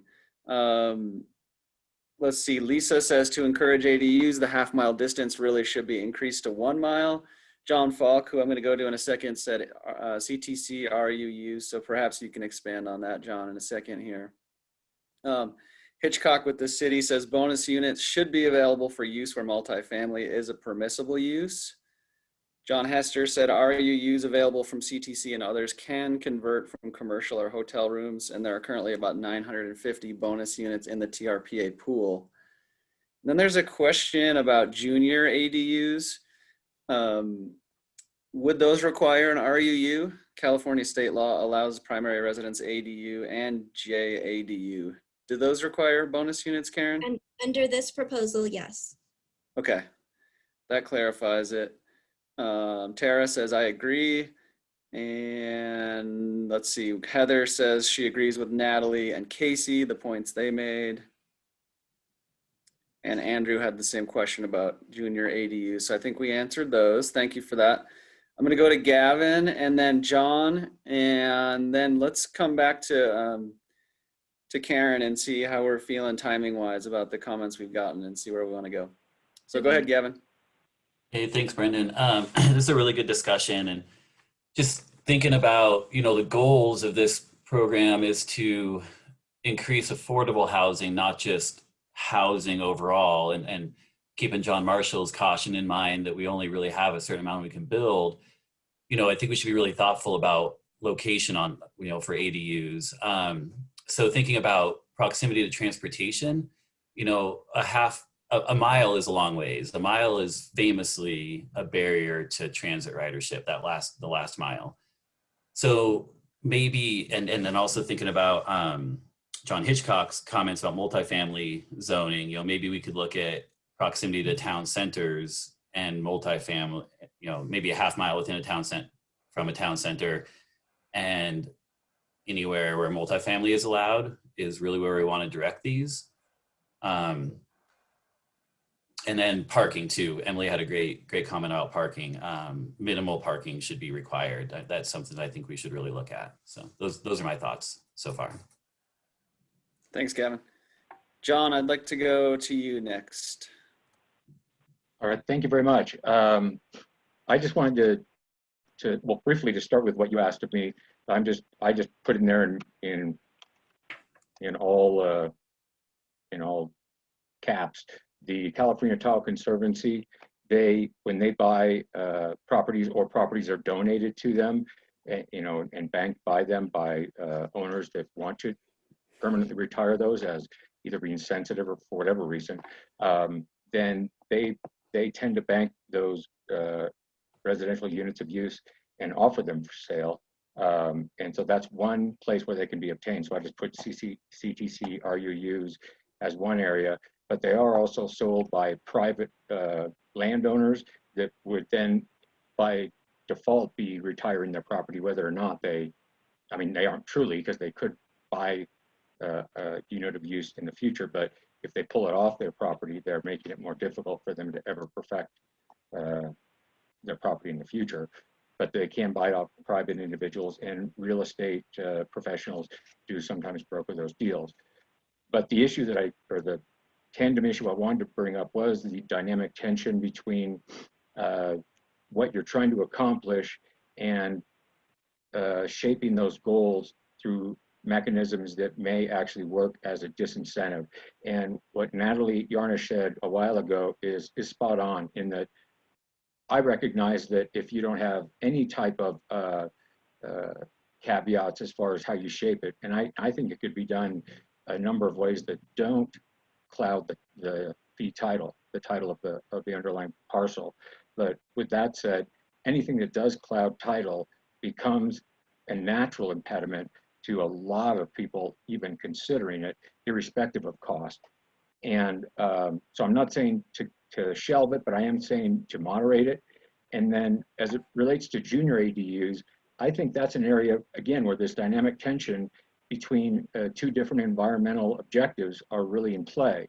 A junior ADU does not change the footprint, the underlying footprint of the dwelling that exists presently. It just carves out a section of the existing dwelling to allow someone who needs to live in the area the ability to live in the area and not actually be living with that other family. So a junior ADU is the easiest, cheapest, and most logical way to expand housing without expanding hard coverage throughout the region. And so it seems to me a junior ADU should not have any of these attached to it. And in point of fact, it wouldn't be conversant with California state law, which sets aside local government's impediments to junior ADUs. So just to keep those in mind. Okay, thanks, John. I see one thumbs up on that. There's a couple other chats here. I'd just like to quickly read those for the group. It says, can we eliminate, Jill, this is from Jill, can we eliminate any proximity to transit? Trades folks often have company trucks. She talks about Most properties are large enough to have coverage for an ADU or outside of city limits. There's almost no public transit in South Lake. It doesn't go to Myers. Let's see. I'd like to see location removed as a barrier to ADUs. Candace says allow locals to choose either income deed restriction, similar to allowing local, let's see, either income-based deed restriction, excuse me, or workforce deed restriction, similar to allowing locals to have additional restrictions for ADUs. Nicole is right. There are many residents who need supportive housing or who may work part-time. And let's see, there's one more. Rebecca agrees with John. Maybe a junior ADU should not require an RUU. Okay, let's see. The chats continue to come in, so thank you for that. I want to go back to, I don't see any other hands raised. Actually, I do see one, but first I'd like to go back to Karen and maybe Alyssa too, to check in. It's 2:38. We heard lots of good feedback. How are we feeling? We were calling these, you know, consensus items originally, but I'm not sure that we're zeroing in on consensus just from the feedback I'm hearing. It seems like folks are requesting, you know, additional flexibility. Perhaps there's a few that aren't, but that's kind of the general consensus that I'm hearing. So TRPA staff, what would you like to do at this point in the meeting? Should we try to reframe some of these issues? Would you like to hear more feedback, or would you like to move on? What would you like to do? Well, I guess I'm wondering if there's people that we haven't heard from who are very supportive of these items that we've put forward, or who are really, I know we've definitely heard a lot from people that, you know, there's issues with requiring a development right and things like that. And I think that that's a pretty big question. We can look at it, but as John Marshall mentioned, that will require quite a lot of analysis. I'm also hearing that the deed restriction, what we have written for the workforce deed restriction, there's some ways we might want to help ourselves with monitoring to not make it too specific, but also make sure that we're including the populations that we want to include, like vulnerable populations. And I think that's something TRPA can probably take back to the drawing board and then maybe bring back for more input. I guess what I'm wondering is, how are people so opposed to what we have put out that we should not, that it's not worth moving this forward for approval until we can get some more incentives built in? Or is there support for at least getting this approved so that we can lift that 1 acre requirement and then work further on the incentive package? Most of the suggestions that I heard from people today were things that we were thinking we would include in an incentive package. So it doesn't mean we're not going to look at them. It just means we weren't going to move them forward in the next 3 months, basically, because we need more time to analyze them. So I guess what I want to know is there so much opposition to this that it's not worth taking forward, or should we try to take it forward and then later build a further package? And also, I don't know if we heard from Ronald Yank. He had a comment in the box, and I might have missed it, Brendan, if you read it. If not, I think I did read his. Okay. Yep, there's So a few others coming in. I do see, you know, Natalie says she likes the idea of moving forward with removal of the 1 acre limit. So I think, you know, it seems to me that could be an area of pretty good consensus. How, I see some hands up. What, you know, it's hard on Zoom to just go, who wants to move this forward and who doesn't? Do you want? People maybe could put that in the chat. I definitely want to maybe wrap this up in the next 5 minutes so we can take a 5-minute break and then get on to Alyssa's items. If people want to put that in the chat, that would be great. If anybody feels like they have a different view that hasn't been represented and they'd like to mention that, I definitely want to open the door for that. Or if somebody has something really new that they think might help frame, you know, help people make a decision, then that would be helpful. Otherwise, maybe people can put their thoughts in the chat and then we can take a break. Okay, yeah, let me go to a couple hands, and if you could in the chat, I see some folks are doing it now. That's great. You know, if you're happy with the 5 items that are up on the screen moving forward, please let us know. If you support, you know, only 1 or 2 of them, please let us know. That's going to be really helpful feedback for staff on what to move forward and what maybe needs more discussion. So let's go to these 2 hands. The first is the 707 number.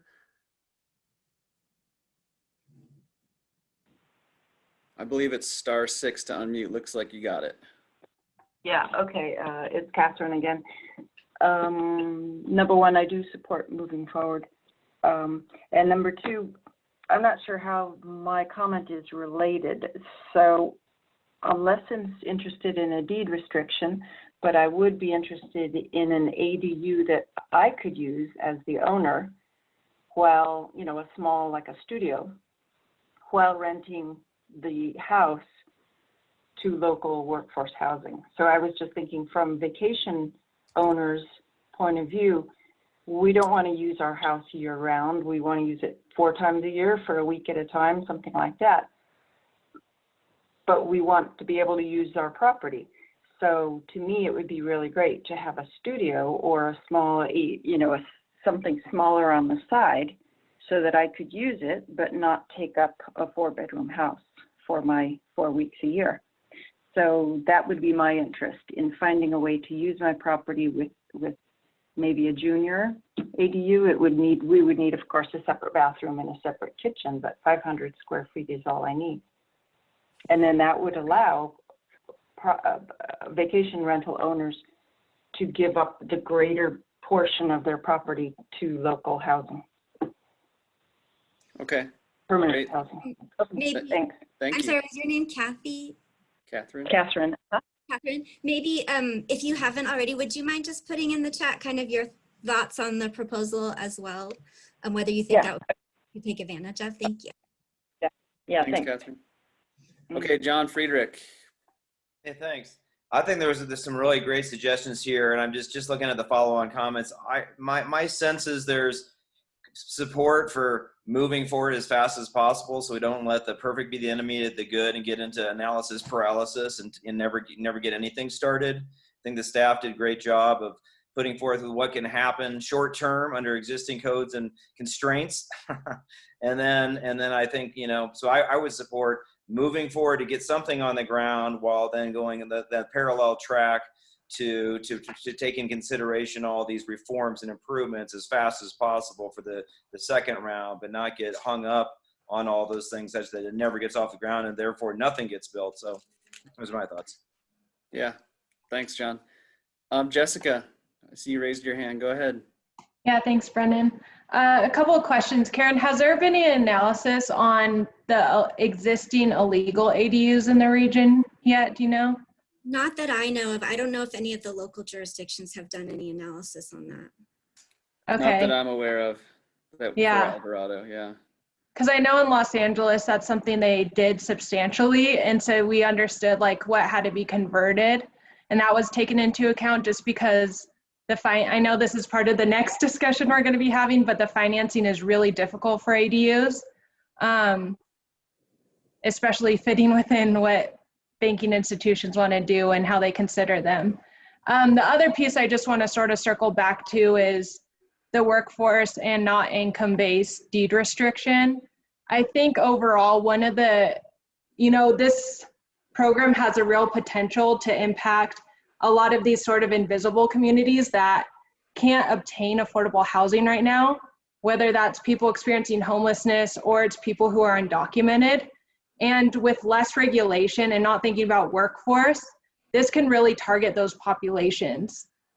Just because of the way that it's financed for affordable housing, like Mia mentioned earlier, it's really difficult to touch those populations. So that's just something I'm thinking about. And the other thing was, for the workforce, they had to work 30 hours at least?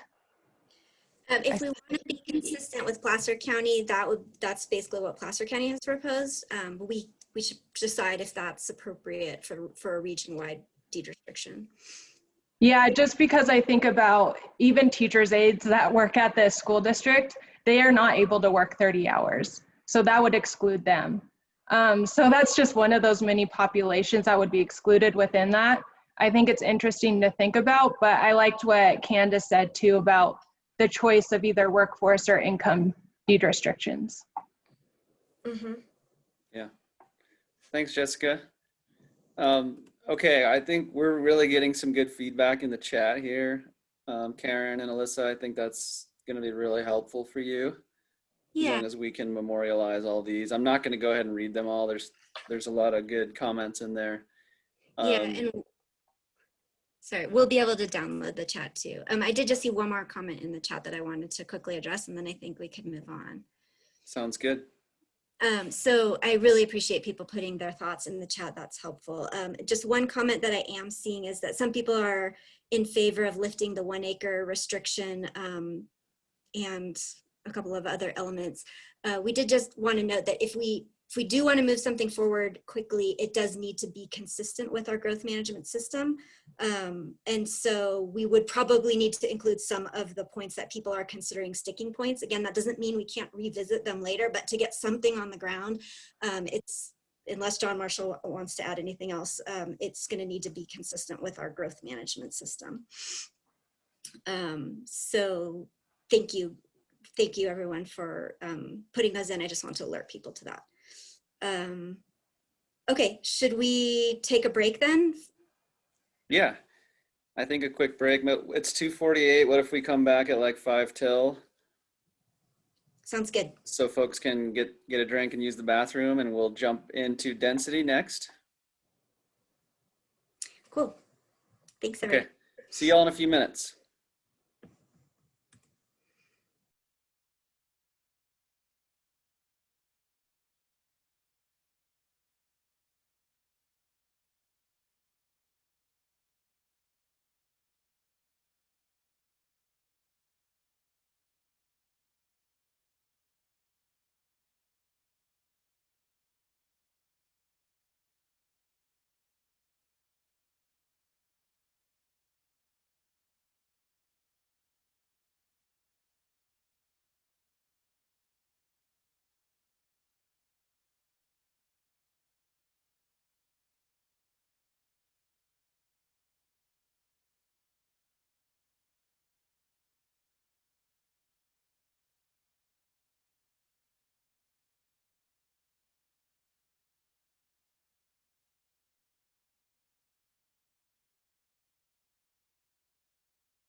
Okay. Are people generally back? See a few of you.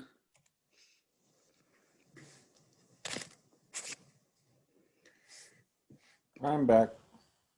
Yep, I'm seeing movement here. It's a good sign. Everyone didn't flee. Fantastic. Let's jump back in.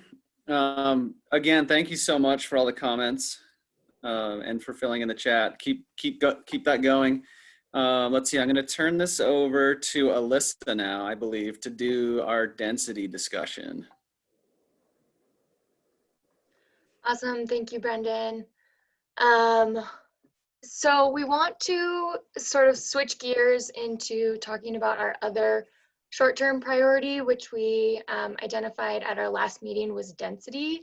And this was one of the policy actions that was sort of associated with the land use actions, one of which was ADUs, which we just talked about.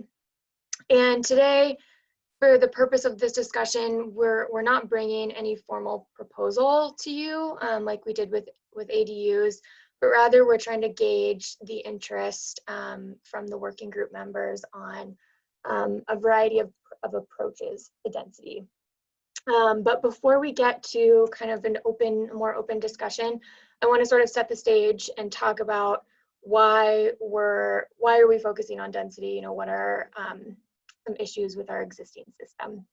And back in the fall, when we started meeting one-on-one with working group members, we were hearing some concerns, some of which are shown on the screen, that there were certain parts of our density system that just weren't working to give us the units that we wanted to see.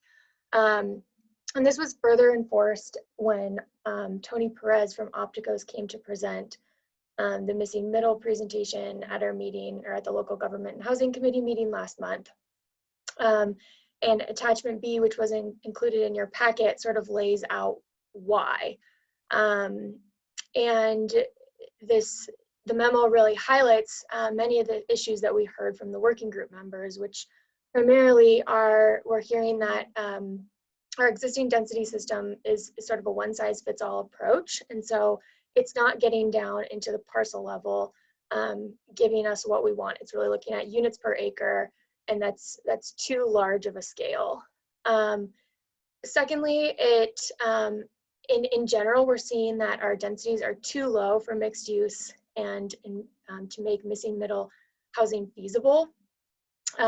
Existing missing middle housing exists in Tahoe, we all know, but a lot of it was built before we had our existing density regulations and was grandfathered in. And so a lot of these parcels that we see that exist today that house our workforce, if people were to tear down those houses and try to rebuild, they wouldn't actually be able to, because our density doesn't allow for it. And then last, the recommendations from Opticos were to create these centers with walkable neighborhoods that surrounded them. And today we're seeing that our densities at sort of a neighborhood scale are not supportive of our centers. And in addition, we also don't have enough density to support our other services like transit. And another issue that we're seeing right now is there's no consistent measure between our uses. And so you can see on this slide that in one location in South Lake Tahoe near the Y, we allow all types of uses, but tourist uses we allow at up to 40 units per acre. For multifamily residential, we allow up to 25 units per acre. And then commercial floor area is kind of in its own bucket. So there's no sort of consistent way to evaluate impacts or look at uses.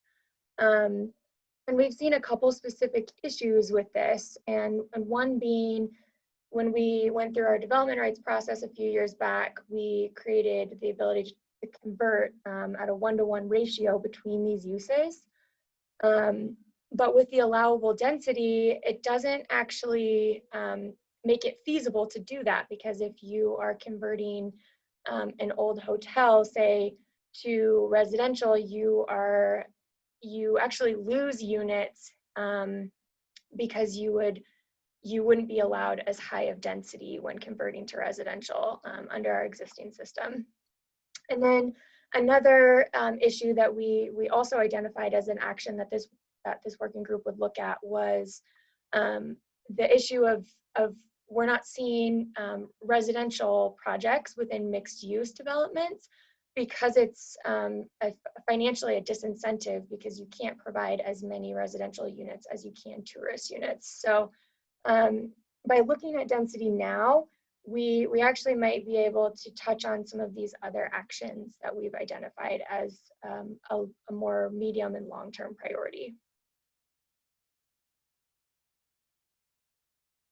And then lastly, density doesn't look at size. So size in this case, we don't really care about, which I think someone actually touched on earlier in this meeting, in that we look at units. We look at units per acre, and whether that unit is a 6,000 square foot unit versus a 750 square foot unit, we just consider it one. And so in general, we're seeing that we're ending up with larger and larger units that are sometimes going towards vacation rentals in the same neighborhood as these houses that we typically see are much smaller. And before I go too far, I just want to make an important clarification that when we're talking about density, we're not talking about our growth management system in the form of development, right? So those are two very distinct topics. Our growth management system, our development right system, limits the overall number of units that can be built, while density is really looking at where those units are concentrated.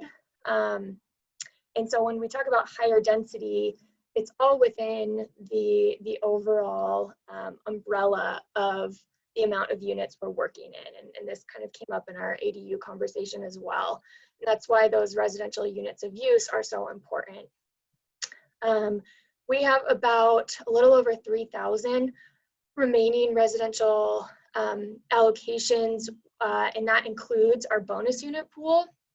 So we're not proposing any changes to this number, but rather we're looking at where we need to update our density to put another measure in place that will work better, that remains consistent with our development rights system. Really, we're looking at how can we figure out how and where to concentrate the growth in areas that we want to see it. And just to further reinforce this and sort of help you wrap your mind around it, because I realize that our systems are pretty hard to comprehend.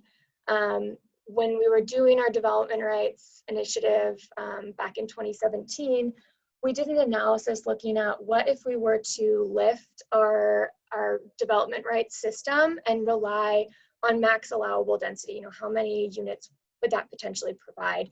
And we found that it would get us to almost 100,000 units, which is significantly more than about 3,000 that we have remaining with our development rights system. So that really goes to show that our growth is limited by our growth caps and not the density. So we can, talk about making changes, and we can talk about increasing density while staying within those.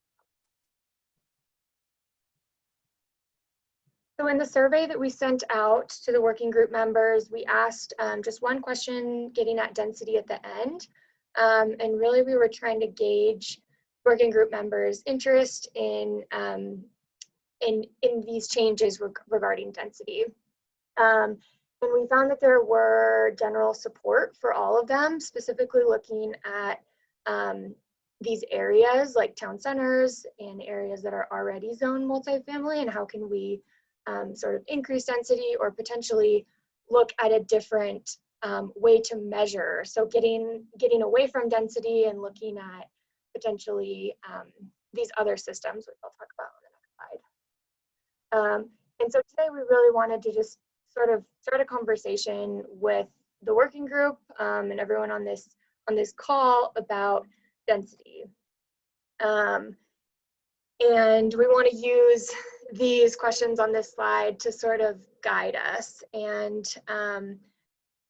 for some background, we would like to come back to this group in April with kind of a high-level proposal for where we want to go.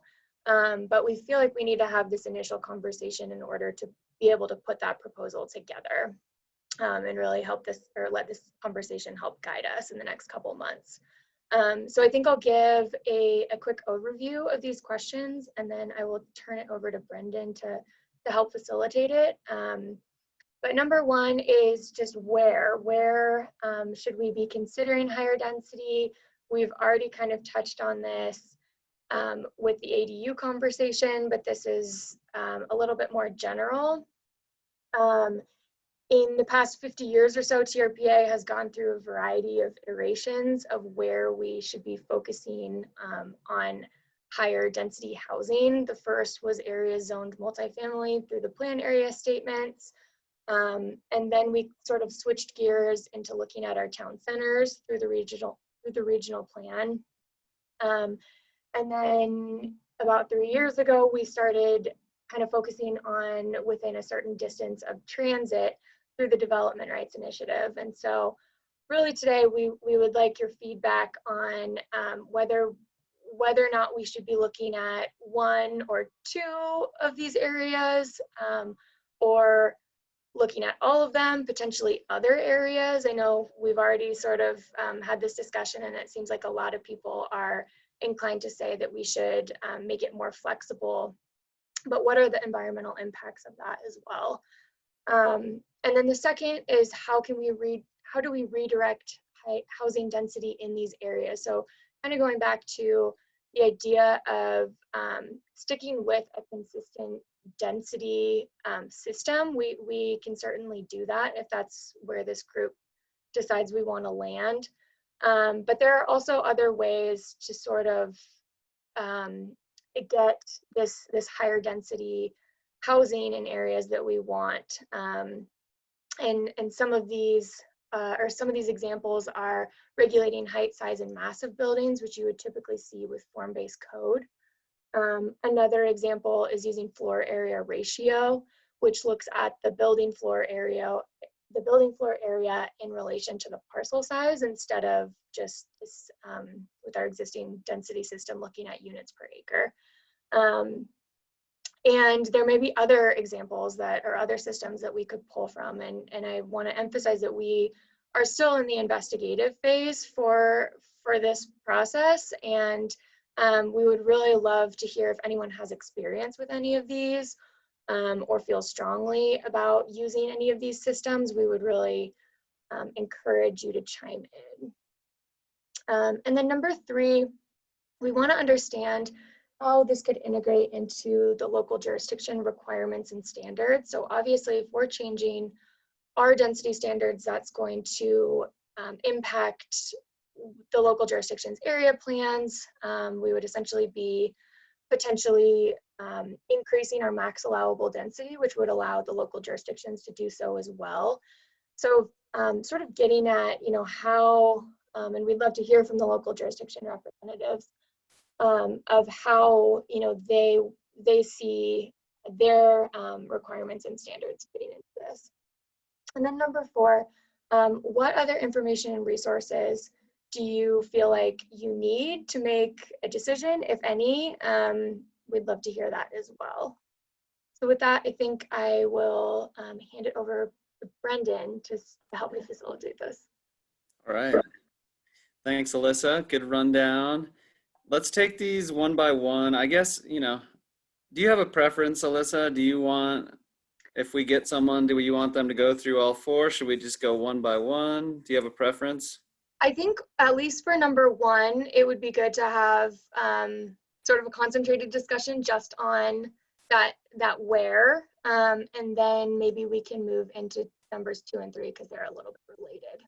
Okay, let's start with one. So let's give us your thoughts on where should higher density housing be encouraged. I'm going to start with Mia because you had your hand up first. Thanks, Brendan. I would like to make a radical suggestion. So, which is unlike me, of course, right? But I was thinking, so, one, I think where you've shown it makes sense, areas where you have multifamily, town centers, all of that, village centers, if you'd like to throw that out there. But, one of the things that California has is California, on the California side, so sorry, Nevada, but on the California side, we have state density bonus law. And we have a lot of versions of state density bonus law. We have something that's even gotten supercharged. So literally the density is 80% greater than whatever the base zoning is. So all of this stuff that you're saying, what should we tweak? What should we tweak? How should we make this work? Can TRPA just if we're building affordable housing, can you just let us be consistent with state law? Because then we have flexibility to increase the height. We have flexibility to deal with the setbacks. Because let me just tell you, every site's different, and solving for every site at this really high level is really hard. So I think one of the successes of state density bonus law in California, at least, is that it's flexible. So it says, what kind of incentives do you need? Okay, you need extra density. Okay, got it. You need height. You need this relief. You need parking relief. You need setback relief. You need this, you need that, you need that, just to make everything work. So I know it's a little crazy and it's a little different, but at least on the California side, if TRPA just permitted any site that could access state density bonus law should be able to use it in California, and TRPA should be okay with it. Because we have things like the city of South Lake Tahoe we got to work with, right? So we got to say, city of South Lake, can we go up 3 stories? Can we get some relief on setbacks? Can we do this? Can we do that? So there's all this sort of still local zoning that goes into it. But I'm telling you, we really, in order to make affordable housing work, quite honestly, I'll just say it blankly, we need more height, and we need more flexibility with coverage, and we need flexibility with parking. And that's across the board, whether it's affordable or whether it's non-affordable. If you're building density, you're just trying to put everything into a really tight box and nobody wants to give up their standard, you have to give us some flexibility with height, and height's one of those things in Tahoe that's absolutely prescribed, for frankly, reasons that are unbeknownst to me. Lowest point of natural grade, starting to measure height there. It's arbitrary to some degree, especially if you're not in a Lakeview view corridor. Why do you regulate height so dramatically if you're not in a view corridor? And all the trees around you are 150 feet. So, if there's some relaxation, if you're going to really if TRPA is incredibly serious about density and trying to build it, then let us use state law to allow us to get there. So that's my radical idea. I support everything that's in one. I would add village centers and let us use state law. Okay. Thanks for being so shy, Mia. Appreciate it. Candace, you're next. One of the easiest ways to get higher density housing in the developed areas that have existing older motels and hotels is to allow the conversion of those tourist units into the residential units, keeping the non-conforming density. We know this is, part of the menu of options to look at, but from the city's perspective, it would be a huge advantage to let that move forward. Right now, to say that a hotel can be torn down that's non-conforming, can be rebuilt with a non-conforming density is no problem. But if that same tourist property wants to convert to multifamily, that they can't use the conversion formula unless they come into conformance with existing density. We don't think that makes sense. And we know that there are many older hotels along state line, in older areas of the city, near state line, that would love to jump on this and either convert the motels into permanent housing or do tear downs. But they've got to be able to keep that non-conforming density. That's evident. Thanks. Okay, thank you, Candace. Let's see, John, you're next. John Falk. Well, thank you. First off, what the last 2 speakers said is all spot on as far as how to actually create additional housing opportunities and mixed use opportunities, because the presentation was also spot on that the current structure of the system that's in place really, if anything, disincentivizes people from doing smaller, more dense, higher, less hard coverage impactful units, and encourages them to do spread out, bigger McMansions, because that's where you can make the most return on your equity. And because you're trying to shape not only where development occurs, but what type of development occurs, I think it's important to look at it from both angles, both of those. And then I think that it's also important that we, and I know this is an issue, that with the growth caps in place, that as much as Mia's concept of just going to deferring to the state's position, I think would be optimal for housing, but probably would be in violation of a number of agreements and settlement agreements and things that have been put in place in the 80s that kept the moratorium from hanging out forever. So I know we have to keep that balance in play too. And so if I could just jump above all of this and go to like a 20,000 foot flyover, to me, what we really need to do is something that allows for more creative projects to be proposed and move forward in the present tense. And the best way to do that is, in my opinion at least, is to move away from density as it relates to type and transition to form-based codes, so that you look at what type of the form, the general outline of a structure should be in a given area, as far as how high, how big, and so forth. And it may be 3 stories, where the first story is commercial and the upper 2 stories are affordable or more high-end lodging or high-end ownership. And it might be something that allows for a little neighborhood serving service to be installed in a 2-story unit. So it's all a matter of making sure that the form fits the surrounding infill, if you will. So that would be, sorry for being so shotgunny, but that's how I look at it. Okay, thanks, John. Yeah, we encourage free discussion, but please try to provide Alyssa and Karen their requested feedback too by looking at the questions here, especially number 1. Sue, I'm going to go to you next. Okay, thanks. On number 1, yes. Okay, higher density. One thing I learned from our missing middle presentation last week or week before was that it's exactly like what John was saying, is you should be looking at form, and taking a look at, it's not the where, it's the what. That you can build all these different forms into a single residential area, single home residential area, and that should be encouraged. And I don't know how we get there, because I'm not a planner. That's your idea. But I really like that idea of being able to try to create something, not a matter of where, because it was in El Dorado County, we have one little town center, and we don't have transit. We don't have any ability to control where transit goes, because we don't have it. So what I would like to see is to figure out how to get this missing middle type of idea into an area that is pretty limitless in my mind. I'm sorry, I'm going to say it. I think it should be encouraged everywhere. So just my 2 cents. Thank you. Thank you, Sue. Nicole, you're next. Well, I was going to take the approach of the last 2 people that talked, and do we even need density? Is that really something that you need to specify? And using a few examples, is in most of the El Tahoe area plan in South Lake Tahoe, you're allowed to have multifamily at, I'm going off of memory here, and I believe it's 15 units an acre in most of that area plan. However, at a 5,000 square foot lot, you can do a single family dwelling. So could you just let coverage and setbacks and so forth dictate what someone can build?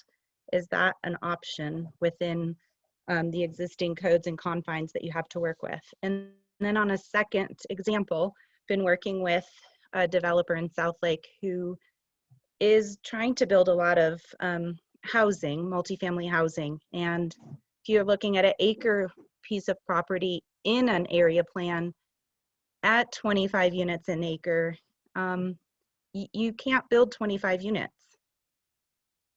It's just not possible by the time you take into account parking and snow storage, fire requirements, setbacks, landscaping, the requirement for open space, and so forth. So are there other ways to achieve what you're looking for, but without putting another restriction in place? So, and if you can't, then I would just look at the, at least places where you're saying you want to encourage multifamily, but it isn't allowed because of a lot size, and start there. And I know that it's possible to put a duplex on a 5,000 square foot lot, but currently the density math doesn't work. So that would be my answer to number one if I have to work within the confines of the question. Thank you, Nicole. Gavin, you're next. Hey, thanks, Brendan. For number one, yeah, we agree with those three. Getting back to this whole growth control in Tahoe, we do have limited opportunity of where we can put housing and where we can convert housing. I mean, it's just all limited. So we really need to be thoughtful about where we want it. And I think multifamily, town centers, and half mile of transit I think all three of those should capture, the areas where we want density. And just getting ahead to number two real quick, I definitely agree getting away from density. I think there's a good opportunity to maybe convert non-conforming densities to floor area ratio or form-based codes. So looking at maybe how we can take those existing densities and sort of see how they would fit into an FAR scenario could be a good way to go forward on that one. Thanks, Gavin. Shauna, that's the last hand I see up. Go ahead, Shauna. Hi, everybody. Yes to everything everybody just said, the floor area ratio, the reduction in parking, the, looking for to form-based code. I think, Placer would support that. What Placer recently did is, after following the area plan amendment, which had some really great kind of new things in there, kind of pushed the limits. We were one of the first that already got to ADUs less than 1 acre. We had some design standards that, kind of pushed towards that form-based code kind of concept as well. So what the county did is actually worked with Opticos on a countywide code amendment process that we're bringing forward that kind of took all the good and pushed it even a little bit further. And what I really learned from Opticos and their work was that they're all about that gentle density, kind of rolling in the density into our existing neighborhoods, utilizing the built environment. One of the things that I'll bring it back to the ADU conversation we had earlier, today under state law, you're allowed 3 units on any given single family lot. You get a primary, a secondary, and a JADU. And if I'll bear with me for a second while I do a little math, in Placer County, our average home size is 3,700 square feet, a single family in the Tahoe area. The average home is 3,700 square feet. And if you didn't have some of the other density requirements, you could split that home in half and have an 1,850 square foot duplex. And then you could take a portion of that 1,850 square foot duplex and make a 500 square foot ADU, never changing the walls on the original home. That would give you 3 units for every, what we normally would count as 1 density, 1 house. And that, I think, is kind of the foundation of Opticos and their idea of getting more density into areas, is just being able to bring in that density in this existing built form. So, we would definitely support, going forward and looking for where we can kind of fill in some of the housing uses in areas that are already built. And going back to, I'll start with Mia, where she started, really relying on some of the changes, particularly on the California side, with the changes in state law that support this kind of, better use of our existing built-in infrastructure. Great. Good comment. Thank you, Shauna. Jean, I see you have your hand up. Go ahead, Jean. Yeah, our Riverside project in South Lake Tahoe is a good example, I think, on this point. The city is transferring 3 adjacent single-family lots to St. Joseph Community Land Trust, and recognizing it's a scarce resource to provide permanently affordable ownership housing, we wanted to maximize the number of units we could provide. And we spent a lot of time with our architect trying to figure out how we could maximize the number of units above the 3 that were on the 3 lots. And there just wasn't any way, given the setbacks and the current building codes, to do that. So unfortunately, we're doing 3 single-family homes on those lots.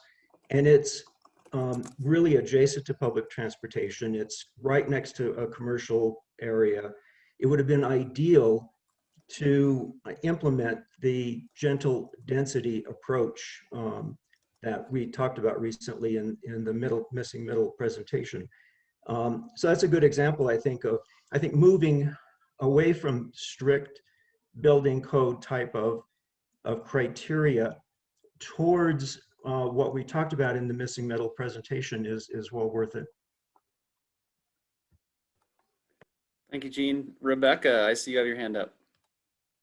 Yes, I completely agree with the gentle missing middle, and maybe something to add to number 2, or just something also to think about, is maybe we don't require 3 RUUs if someone wants to do a triplex. Maybe we put an incentive in to do a duplex. It's a disincentive that they have to have 2 housing allocations. Maybe I don't know how you would do it, but like maybe we require less housing allocations if you would maximize the footprint and the number of units on a parcel. Yep. Okay, great. I don't see any other hands up. We have some pretty good comments in the chat here. I don't think I'm gonna read them out, but I'd encourage folks to look at those.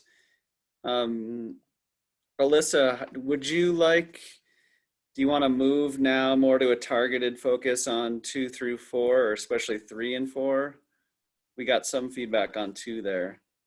Yeah, I think if anyone else has feedback on number 2, I realize that some people probably don't have as much experience as others with those specific systems. But I think, yeah, if there's any more feedback on number 2 and 3 and again 4, yeah, if you want to chime in on number 4 too, open it all up. Okay, let's open it up. Does anyone want to weigh in on 2 through 4?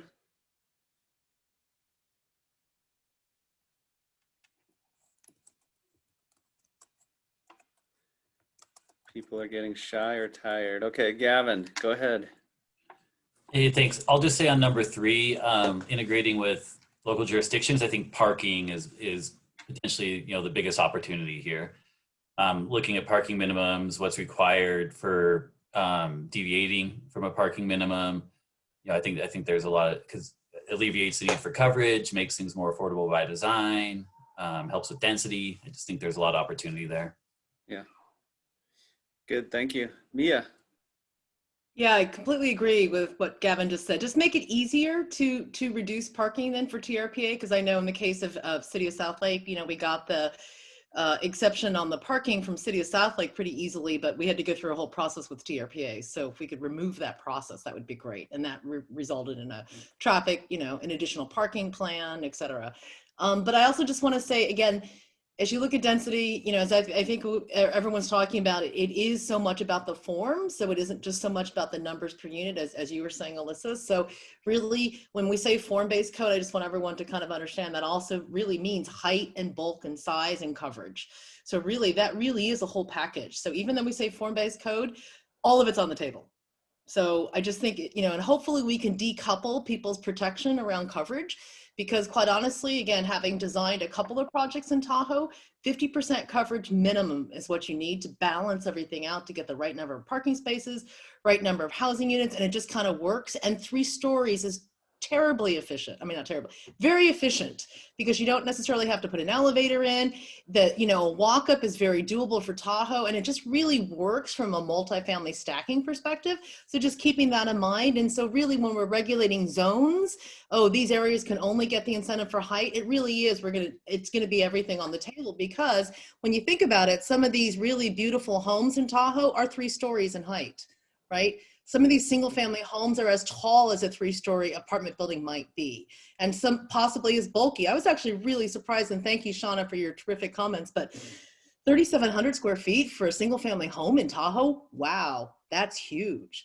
So really, you know, I'm telling you, I built 600 square feet. So, I mean, that's a bunch of apartments right there. So just when we think about things, if we're going to really say form, let's just put it all on the table and really say what we're saying. So something to keep in mind. Yeah, thanks, Mia. John Hester he says from TRPA, he thinks they can make floor area ratio and form work together, maybe floor area ratio at the regional plan level and form at the local level. So that's just a comment from TRPA staff. Let's see, Zach, I see you have your hand up. Yeah, hi, thanks. Yeah, just kind of specifically related to number 2, you know, in terms of incentivizing it. So I just kind of look at it a little different. So as long as we have the allocation system, there's always going to be pressure to monetize most effectively a limited resource, right? And so that's why they built 3,700 square foot units. You get the biggest bang for your buck. We've said it repeatedly today. And one way to incentivize, you know, for people to build where you want them to build, higher density in, let's say, the town centers, et cetera, is not having them comply with the same level of allocation. Yeah, maybe it counts as a sliding scale. I know someone mentioned the 3-to-1 kind of ratio, but I think really, as long as this rigid allocation system is in place, any way you cut it, you're going to be incentivizing the maximization of a limited resource, and it's going to return into bigger homes. So there has to be some flexibility in that to encourage, you know, people to go into the higher density. So they shouldn't be subject to the same level of allocation right there. So I just think that would be the best way to incentivize high density in those areas. Thanks. Thank you, Zach. John, I see you just put your hand up. Yeah, just building on what was just said, the same thing is applicable to like the fee structure. If you scale it so that the smaller, more compact housing pays a lower fee for, you know, whatever connections have to be made to sewer, water, electric, that encourages people to use the land mass more efficiently rather than try to build the biggest thing possible to cover the cost of those underlying static charges. So when you staircase it, then you actually shape what gets built where. And the same would apply like to floor area ratios and other ways that you can, again, kind of gently tweak how, what type of housing is developed or what type of structures are developed in particular areas by incentivizing scaling of density for per use or per user. Thank you, John. Let's see. Casey Byer, I'm wondering, do you want to speak on a couple of the chat comments that you sent to me regarding SB 330 and other things, experience you have? Yes, thank you, Brendan. Great conversation on state law in California versus how it applies in the TRPA and the Tahoe Basin. I've worked on 4 projects in the last 2 years in Santa Cruz where the developer is using SB 330 bonus density requirements to go up and create affordable units in their project. And this is in the downtown area of Santa Cruz, very similar to like it would be in down on Highway 50 in the South Lake area. And at the end of the day, the Coastal Commission says that you cannot do that because your project is in the coastal zone. And the Coastal Act prohibits development from ruining the natural resources of the Coastal Act. But the Coastal Commission staff has not identified, well, what resources are we talking? Are we talking about scenic view shed? Are we talking about limiting access to the coast? So I'm making these comments because as I compare the Coastal Commission in California to TRPA in terms of its guidance, in terms of protecting the environment. So the state law in California for the bonus density conflicts with Coastal Act. And I would believe that the arguments that you hear in creating bonus densities and going up in the Tahoe Basin will create that same type of argument. And so what I'm suggesting that we take a look at clearly is when TRPA takes a look at how do we address bonus density, we have to do it where it's supported. And I think in your comment, Karen, on item 1 is really relative to that specific. But then we talk about out in Myers, it's not specific.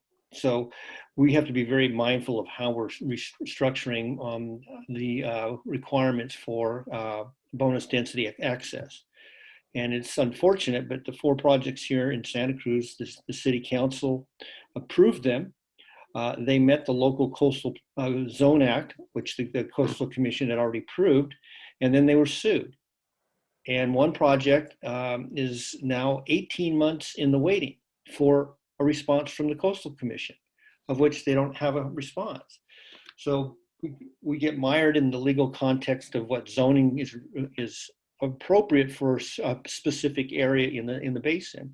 So I'm just saying, if our goal is to help produce housing, workforce housing, and affordable housing for the workers in the basin, that we need to be a little bit more flexible in terms of how we address some of the longstanding TRPA ordinances and zoning. Just a comment, I know it's not popular with some people, but I just think it's necessary if our goal is to try to be mindful of creating a workable community. Thanks for giving me the time to comment. Thanks, Casey. I don't see any other hands, but there is a comment from Tara. She says higher density housing should arguably be encouraged where affordable housing is most needed and in proximity to transit corridors. In addition to regulating height, size, and mass, taking into account green standards might make it more viable. And then John Friedrich just commented he agrees with Zach and John about scaling fees to incentivize affordable size homes. Mia addressed this earlier. Sorry, the comment just jumped. Earlier in proposing lower RUU fees for ADUs, this would address the size is arbitrary issue. And then Jessica just commented, yes, agree, this ties into equity-focused incentives. So it sounds like we are getting some good comments here and some consensus on some of these items. It's 3:38, we're scheduled to go till 4, so I want to give us some time to wrap up here and summarize. Alyssa, Karen, how are you feeling about what you heard? Do you want to take any more comments, or are you feeling pretty good that you have the feedback you're looking for on density? I think one thing that I think ideally would get out of this meeting is if there is any sort of low-hanging fruit that we can check off and bring a more solid proposal to you, or potentially code amendments along with our ADU proposal, just so we can kind of continue forward momentum. We did talk about the non-conforming density issue with converting tourist to residential, and that's something that we could talk about internally and potentially coming up with a solution in the next couple months and bring that to you. Looking for feedback on that and whether there are other things that could potentially be somewhat non-contentious that we could bring back to the group a little sooner than when we bring back a full density proposal. Okay, great. Let's take a few more comments on that. Mia, why don't you go ahead?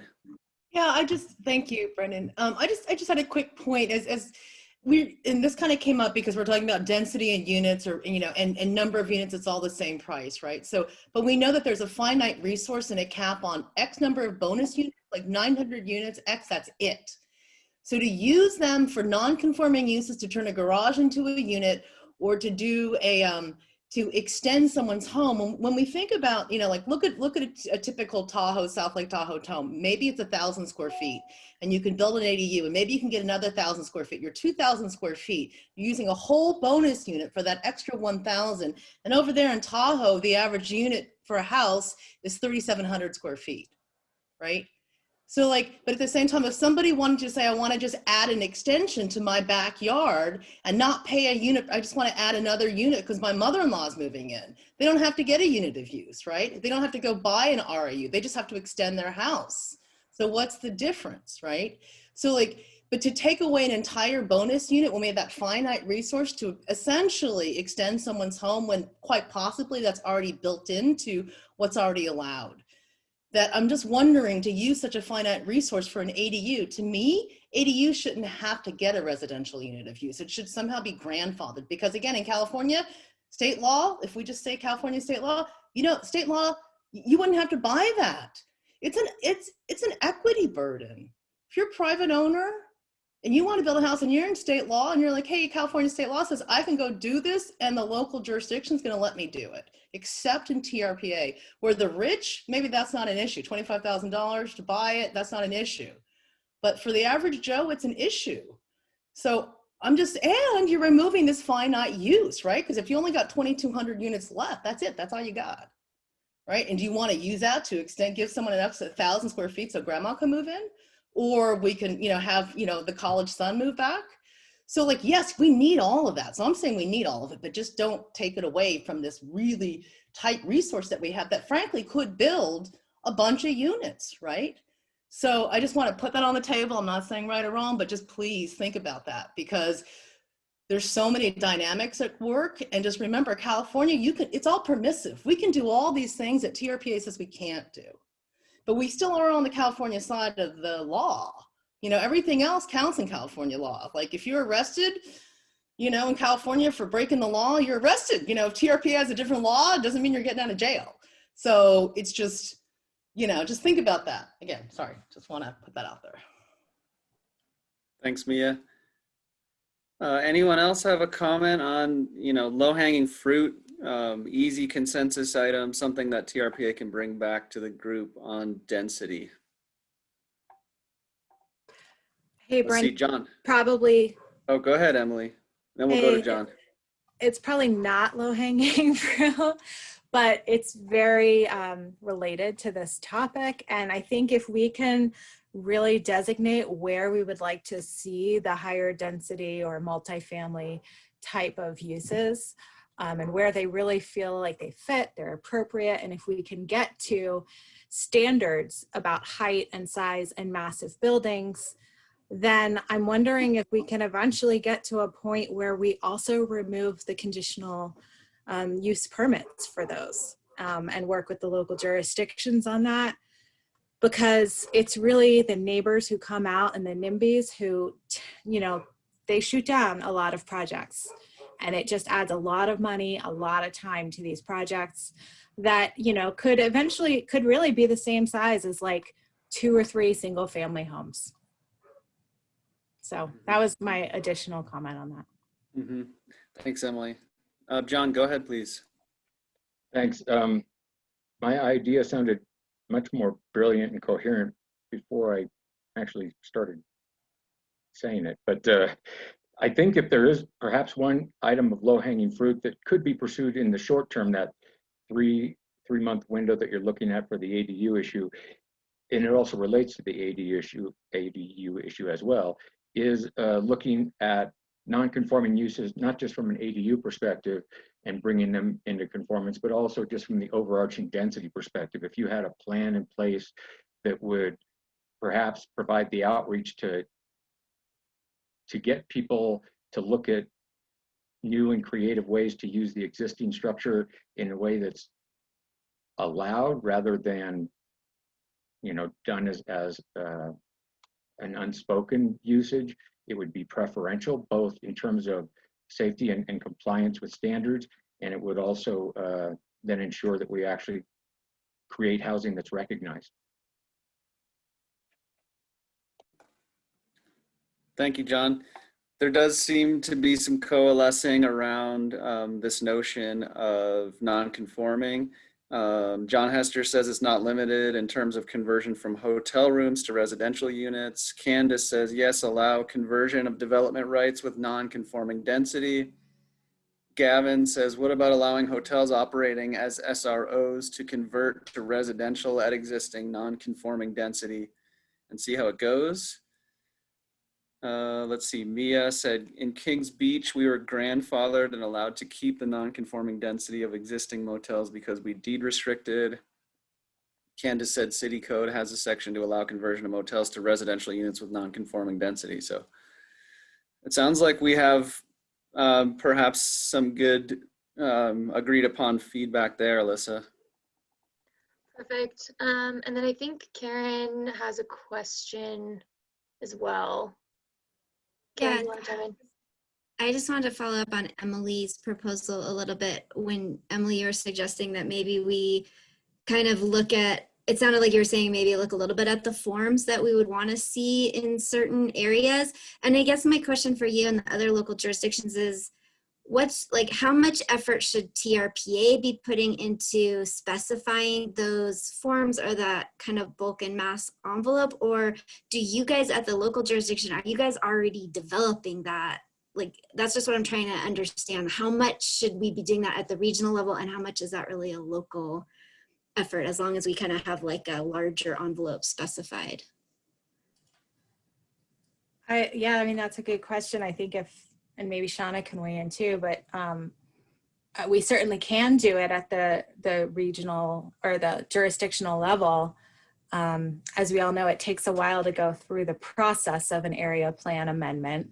And so that would be perhaps multiple jurisdictions all trying to do the same or similar things. But I think maybe it could go either way. Yeah, I mean, this is Shauna. I think for the most part, you're going to want to leave some of that form up to the local jurisdiction. Just, you know, it's part of the sense of place that you try to reach with that form-based code. So I think, you know, that will be important. What would be important to hear from TRPA is what the limitations are, you know, on that, so that, you know, jurisdictions don't get too far out in front in developing what they feel is going to be a good form-based, you know, or template or whatever we want to call that, and not be able to meet the objectives of TRPA or the goals of that. So, you know, that's, I think, what we would want to hear first, because then we can go from there. Yeah, that makes sense to me. John, I see you raised your hand. Thanks. Yeah, I guess there's a few ways to look at it, but if you want to toss the form-based code structure back down to the local level, then really that puts the onus on TRPA to get out of the way, essentially to do what it needs to do to ensure that then the local form-based code can actually function within TRPA's overarching demands. Or if you want to have a more systematic version of it, then it would be perhaps, I don't know if it's better, because I like local, but there would be some advantage to at least speaking of it while you get out of the way, so that locals have some direction as to what's going to be allowed.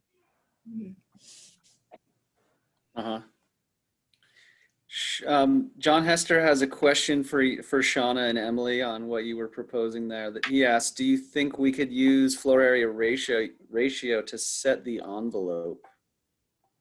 Yes. I think you have to start with it. So I think that is setting the basis for what, you know, ultimately the form is built off of is going to be FAR for sure.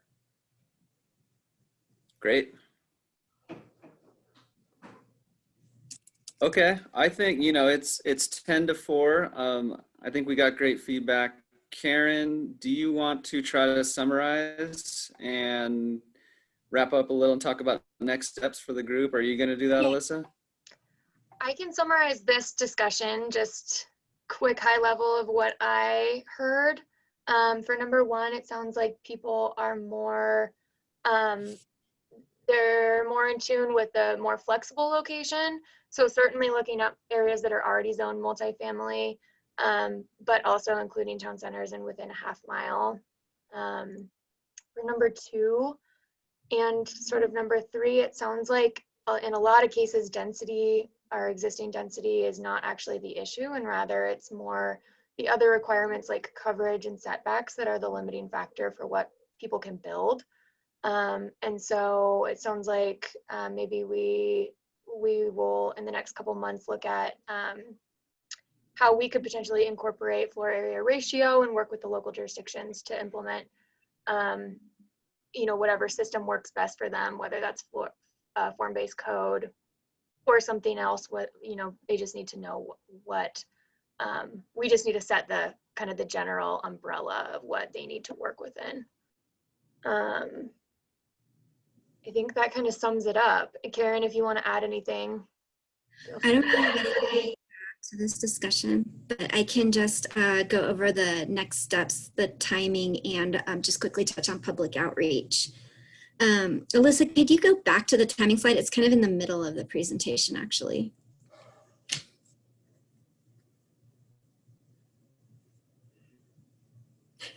Oh, I can just, yeah, I can also just. Which slide? Sorry.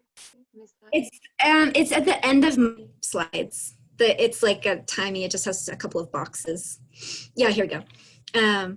So what I think we will do is basically take the things that we heard that seem to be, there's consensus around them, even though we definitely hear that more development needs to happen on both the ADU incentive package and talking about where we go with density and form as a whole. But I think we would bring some pieces of code language forward to you at the April working group meeting, the April 7th working group meeting. And that can be the first half of the meeting. And then the second half, we can continue a more focused discussion on a few of these elements that we talked about here. And at that meeting, we can decide if the group wants to move the consensus items through to the governing board, or if they think we're close enough on some of these other important items that we want to wait a month or two, or however long we decide. So that is our proposal, but assuming we do move something forward, we would then start bringing it through the local government and housing committee, APC, RPIC, and governing board in May and June for approval, and then we can continue to work on the other items that will take more time. So that is that. Let me see if I have anything else I want to say about that. Oh yeah, I did also just want to mention that we have noticed some kind of technical amendments that we think need to be made to the code for consistency with the development rights strategic initiative. Sometimes when we pass these big initiatives, there's little pieces of the code that didn't get picked up. So there's a few of those that we want to kind of clean up, and we'll include those in this amendment.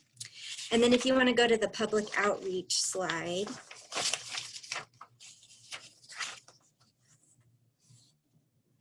Oh yeah, just the last one, thanks. So we want to make sure we're doing an inclusive public outreach effort and let people know that these amendments are coming forward, and how these are going to help meet local and regional workforce housing goals and other local and regional goals.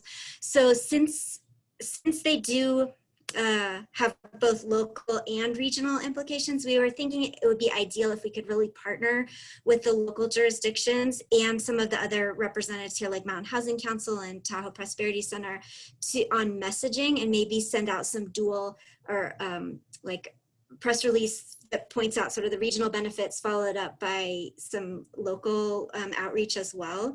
So if you guys, if people are in agreement with that, or you could put your thoughts in the chat, we would follow up with you separately, on communications. And if anybody else has any ideas about things we should be doing for public outreach that you'd want to mention here, that is more, more than just press releases and social media, like if there's any specific groups we should specifically be going to and meeting with, or if you think we should have like a webinar, let us know that as well. If you just want to put it in the chat too, we can also follow up with you afterwards. So I guess I just want to hear if anybody has anything that they want to bring up to the whole group. Feel free. Mia? I would think that the public around Tahoe would be probably very interested in the ADU discussion. And I think that you could probably get a very interesting and robust conversation going, however that's done in this COVID world, whether it's a Zoom meeting like this or whether it's just getting some outreach, because quite honestly, I think a lot of people are thinking about that, right? Home means something so different right now than it used to mean, 2 years ago, right? So I just think maybe you put it out there. And again, I'd like to put on the table that maybe an option is, there isn't, I don't know code wise and TRP, I'm just gonna throw it out there, that there isn't a cost, or maybe in the beginning of the ADU, just to get it going, you don't charge anyone a residential unit of use fee. Like if this is where you live primarily and you want to build an ADU for your lifestyle, for the workforce, for whatever reasons, because you own the land and it's something that you really need to do for your family, that maybe that's something that you talk about and you put it out there. Because at the end of the day, it is about the people who live there and the residents and providing housing for everybody. I'm just thinking it would be a really interesting conversation. So, and I think this group is limited in what we all think, and you probably want to hear from the public. So I just think, more so than just density, because that's a whole charged word and form-based code. I think you lose people because it's complicated. You can have specialized workshops for that. But I think your average Joe would have an opinion on an ADU, and it's what people are talking about. It's state law in California. Remember, you can do it on, below the snow line. So So you're anyway, saying maybe have a public Zoom workshop about ADUs. Okay. have people chime in on what some of these incentive packages are looking like. Their feedback. I think it's important to make sure we're clear. We can't get this through in the next 2 years if we talk about allowing more growth to happen without creating development rights, because that jumps you right into regional plan amendments and EIS. So just want to make sure that, John Marshall talked about it a little bit earlier, but I just want to make sure everybody knows that if we want to get anything done, we got to respect the development rights cap right now. I don't even know that we could get it changed even if we spent 2 years on it. So I just want to make it clear so people don't have that expectation. Would it be possible to talk about just getting rid of the fees then that are associated with it? If it's a bonus unit, no fee, that would be helpful. Well, that is the way it is now. Sorry, I don't mean to overstep. And John, of course, I'm just fantasizing. This is me. I don't live in this world. I get to pretend and play, but I was thinking the same thing though. That's going to be a problem. Yeah, no, I just keep going back to equivalency. I'm still stuck on equivalency. We've got these units, as we all talked about, that can be any size, from 600 square feet to 10,000 square feet. And somehow it's all the same. And yet the ADU is not 10,000 square feet. It's very finite. So could there be some equivalencies? Just saying. And I know that's probably too easy. Actually, Mia, I think that's the kind of thing, if we switch to something like floor area ratio and we have a fee based on square footage, that's the kind of thing where you start building in that sliding scale that I think John Folk was talking about. Yeah, I think it's really interesting food for thought. I'm glad you brought that up, Mia, and others who commented on that. Yeah, there's some interesting elements in there that maybe we need to think about more. So maybe Eric, and then I think we can close out the day. Thank you.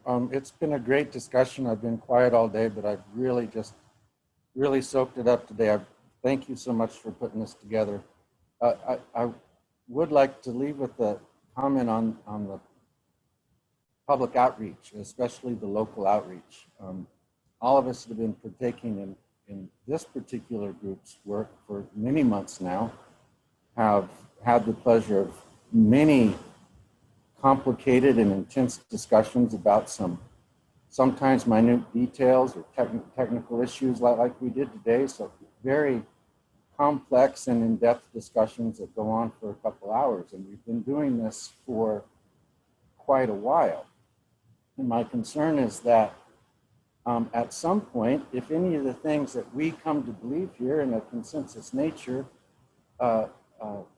should happen, require an area plan amendment, then that has to go through that local process. And that local community that's coming to those meetings to hear about it just has not had any of the advantage of this discussion that we've been having for months now. And it's almost unfair to them in a way, because we show up at the meeting with just this enormous tidal wave of information and prior discussion that causes us to have a really strong belief in something, and the local community ends up feeling a little bit washed over.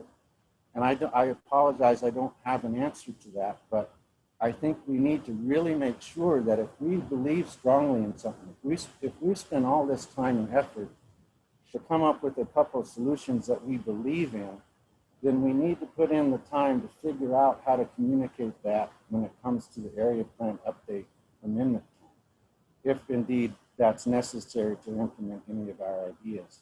Because I think it would be just really unfortunate to show up at that moment and say, okay, we need to do an area plan amendment to make this happen, and have a lot of community opposition, mainly because, or perhaps because, they just didn't have the advantage of these months of discussion beforehand. So we need to figure out how to crack that nut of local outreach to make sure that we can tie the knot at the end of this and really have a successful implementation of our ideas. Well, thank you, everybody. Thank you for a wonderful afternoon. I appreciate it. Thanks, Eric. That's a really helpful comment. Okay, if there isn't anything else burning from the group, then I really thank everybody for participating, and thank you, Brendan, for your great leadership of the group, and Alyssa for your presentation too, and John Hester for all your backup. So yeah, and thanks so much everybody for attending. I know these are long meetings, but your input is really, really valuable. So we really appreciate it. Thanks all. Have a good afternoon.